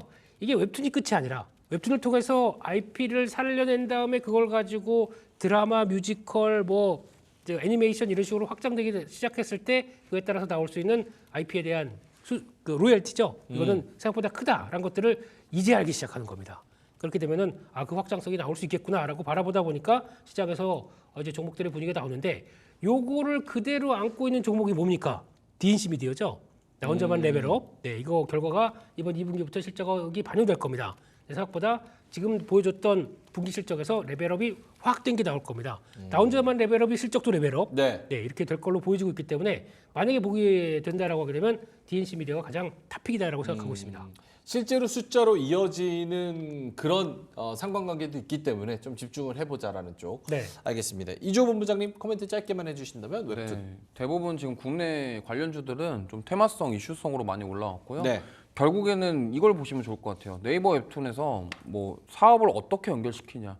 지금 뭐 보면은 뭐 쿠키 사업이라던가 뭐 이런 그런 광고 같은 거를 웹툰 밑에 넣어서 그런 사업에 대한 수익이 대부분이잖아요. 근데 이걸 가지고 더 확장, 아까도 말씀하신 뭔가 게임 산업과 연결된다거나 아니면 드라마라던가 콘텐츠 쪽으로 어떻게 풀어 나갈 수 있냐에 대한 부분들이 앞으로 조금 주가를 방향성 올라가는데 좀 정해질 것 같고요. 그래서 그거 관련주로 불리는 종목들이 실제로 그 네이버 웹툰이 하는 사업과 어떠한 직접적인 상관성이 있는지를 좀 확인하시고 접근하시는 게 좋을 것 같아요. 지금까지는 1차전이었다고 한다면 이제는 진짜로 뭐 네이버 웹툰에서 하는 사업과 어떤 연결고리, 거기서 수익성이 나올 수 있는 뭔가 있냐, 그런 부분들이 연결이 되어야지만이 올라갈 수 있다는 점을 참고하시면서 접근하시면 좋을 것 같습니다. 알겠습니다. 카니님께서 시장에 마가 낀 것 같아가지고 테마라고 한 것이 퇴마로 들렸다 이런 말씀을 또 해주셨습니다. 자, 알겠습니다. 웹툰까지 골드만삭스에서 이제 리포트가 또 나오면서 네이버 웹툰 엔터 기대감을 가져도 된다라는 부분, 네이버 웹툰 플러스 우리나라에 상장되어 있는 이런 웹툰 업체들, IP 업체들 좀 기대감을 가지고 주가 상승을 지켜보도록 하겠습니다. 자, 이렇게 세 가지 짚어봤고요. 실적 기대주 대 낙폭과대주, 그리고 화장품주 플러스 웹툰 이렇게 알아봤고요. 오늘 또 시장을 주도하고 있는 이런 섹터들이기 때문에 잘 챙겨보시면 좋을 것 같습니다. 자, 그러면 오후장 공략주 하면서 마무리를 해야 되는데요. 두 분 둘 다 화장품 종목이다라고 아까 포문을 열었었는데 VT와 CNC 인터내셔널을 가지고 오셨습니다. 자, 조금씩 투자 포인트를 설명해 주시면서 마무리를 하면 좋을 것 같은데 이조 본부장님부터 VT 리드샷 관련해가지고 한 1분에서 1분 30초 드릴 수 있을 것 같아요. 일단은 일본에서 인기가 너무 많고 이제 돈키호테에도 입점을 한다고 합니다. 네. 그 돈키호테 아시죠? 알죠? 거기 뭐 일본 시장은 이미 끝났어요. 제가 봤을 때는 이 리들샷이 일본 사람들이 엄청 좋아한다고 하고요. 오. 이게 우리나라도 지금 올리브영 가면은 없어서 못 산다고 하더라고요. 저는 안 써봤는데 그렇게 좋대요. 그래서 저도 한번 써볼까 생각 중입니다. 제가 한번 써보겠습니다. 네. 그래서 그 다음에 이제 미국인데 미국도 제가 봤을 땐 이게 진짜 잘 팔리고 있고 특히나 이번에 아마존에 랭킹 들어간 거 이게 굉장히 크거든요. 그러다 보니까 지금 판매 경로, 온오프라인 판매 경로를 계속 확장하려고 하고 있고 특히나 어제도 공시가 났는데 리들샷 제조사인 ENC의 지분을 50% 인수. 근데 큐브엔터 지분을 빼고서 이걸 가져왔단 말이에요. 그럼 무슨 말이냐면 결국에는 이거에 대한 생산 라인을 잘 만들고 확장시키고 안정적으로 더 하겠다라는 의도라고 저는 생각해요. 물론 오늘 좀 눌렸지만은 제가 봤을 땐 이 눌림이 저는 기회다 이렇게 생각하고 있고 4만 원 이상을 넘어서 저는 5만 원까지도 조만간 갈 것이다 이렇게 보고 있습니다. 그래서 뭐 매수가는 현재가, 네. 목표가는 5만 원, 손절가는 짧게 3만 5천 원 제시해드리겠습니다. 지금 채팅창에서는 그래서 VT야 아모레야 이런 말씀을 하시는데 당연히 이게 이제 VT죠. VT인데 아모레는 이게 약간 사람이 이게 그런 게 있습니다. 네네. 내가 말하고 싶은 걸 말하기 전에 네. 약간 문을 좀 아까 띄워놓고 가야 미리 돼요. 이제 미끼 상품으로 네, 그렇죠. 넣어놓고 VT. 원래 판매를 할 때도 미끼 상품을 깔고 가요. 아모레는 미끼. 근데 알겠습니다. 물론 이제 마케팅 이거는 기가 이제 막히네. 성향 차이입니다. 알겠습니다. 자, VT 목표가까지 말씀을 드렸으니까요. VT가 진짜입니다. 그래서 속지 마시고 VT로 목표가 잘 설정해 보시면 좋을 것 같고요. CNC 인터내셔널 짧게 들어보겠습니다. 저는 미끼가 없는데요. CNC로 가죠 그냥. 그냥 그걸로 가겠습니다. 다이렉트 상품으로. 네. CNC는 다 아시는 것처럼 OEM, ODM 쪽에서 색조 쪽의 강자고요. 지금 공장이 없어가지고 임대해서 풀로 돌리고 있습니다. 네. 그리고 거기다 2교대, 3교대도 해야 되는데 사람이 없답니다. 다 됐죠? 이 정도면. 네. 거기다가 지금 최근에 보니까 각자 대표로 바뀌었더라고요. 네. 아빠와 딸이 같이 합니다. 그렇다는 얘기는 교양 안정권을 봤을 때 이렇게 이전돼서 그 다음에 아버지가 하시고 이제 딱 차기를 하게 되면 교육 안정성은 높다라고 예. 봤었을 때 이 점도 뭐 나쁘진 않아 보이고요. 그런 거 봤었을 때 지금 CNC는 한 번 또 조정받고 또 그렇게 올랐지 않습니까? 이거 지금 이제 시총이 1조 1,000억대가 조금 더 올라서 한 1조 2천억이 안 되는 기조인데 이런 흐름 봤었을 때 OEM, ODM 지금 브랜드사들이 이런 때 우리 지금 우리 브랜드 가지고 좀 미국 가버리려고 하는데 네. 이거 지금 누가 해줄 것인가라고 했었을 때 해답이 될 수 있는 회사들이 별로 없습니다. 그 중에 하나다라고 하게 되면 아마 실적은 괜찮아질 것 같고요. 네. 그런 쪽에서 목표가 15만 원대, 15만 원. 네, 직전 고점대 넘어가는 정도, 손절가는 10만 5천 원대로 말씀드리겠습니다. 알겠습니다. 김민수 대표님의 오후장 공략주 CNC 인터내셔널 목표가 15만 원 그리고 이조 본부장님의 VT 요거까지 잘 챙겨 보시면 좋을 것 같습니다. 자, 그러면은 두 분과 저는 여기서 인사를 드려야 될 것 같습니다. 오후장에서는 조금 파이팅해서 올라가기를 바라면서 마감까지 잘 파이팅 해보시고요. 저희는 내일 또 좋은 정보 들고 찾아뵙도록 하겠습니다. 레몬리서치의 김민수 대표님, SP인베스트의 이조 본부장님 그리고 저는 여기서 인사드립니다. 고맙습니다.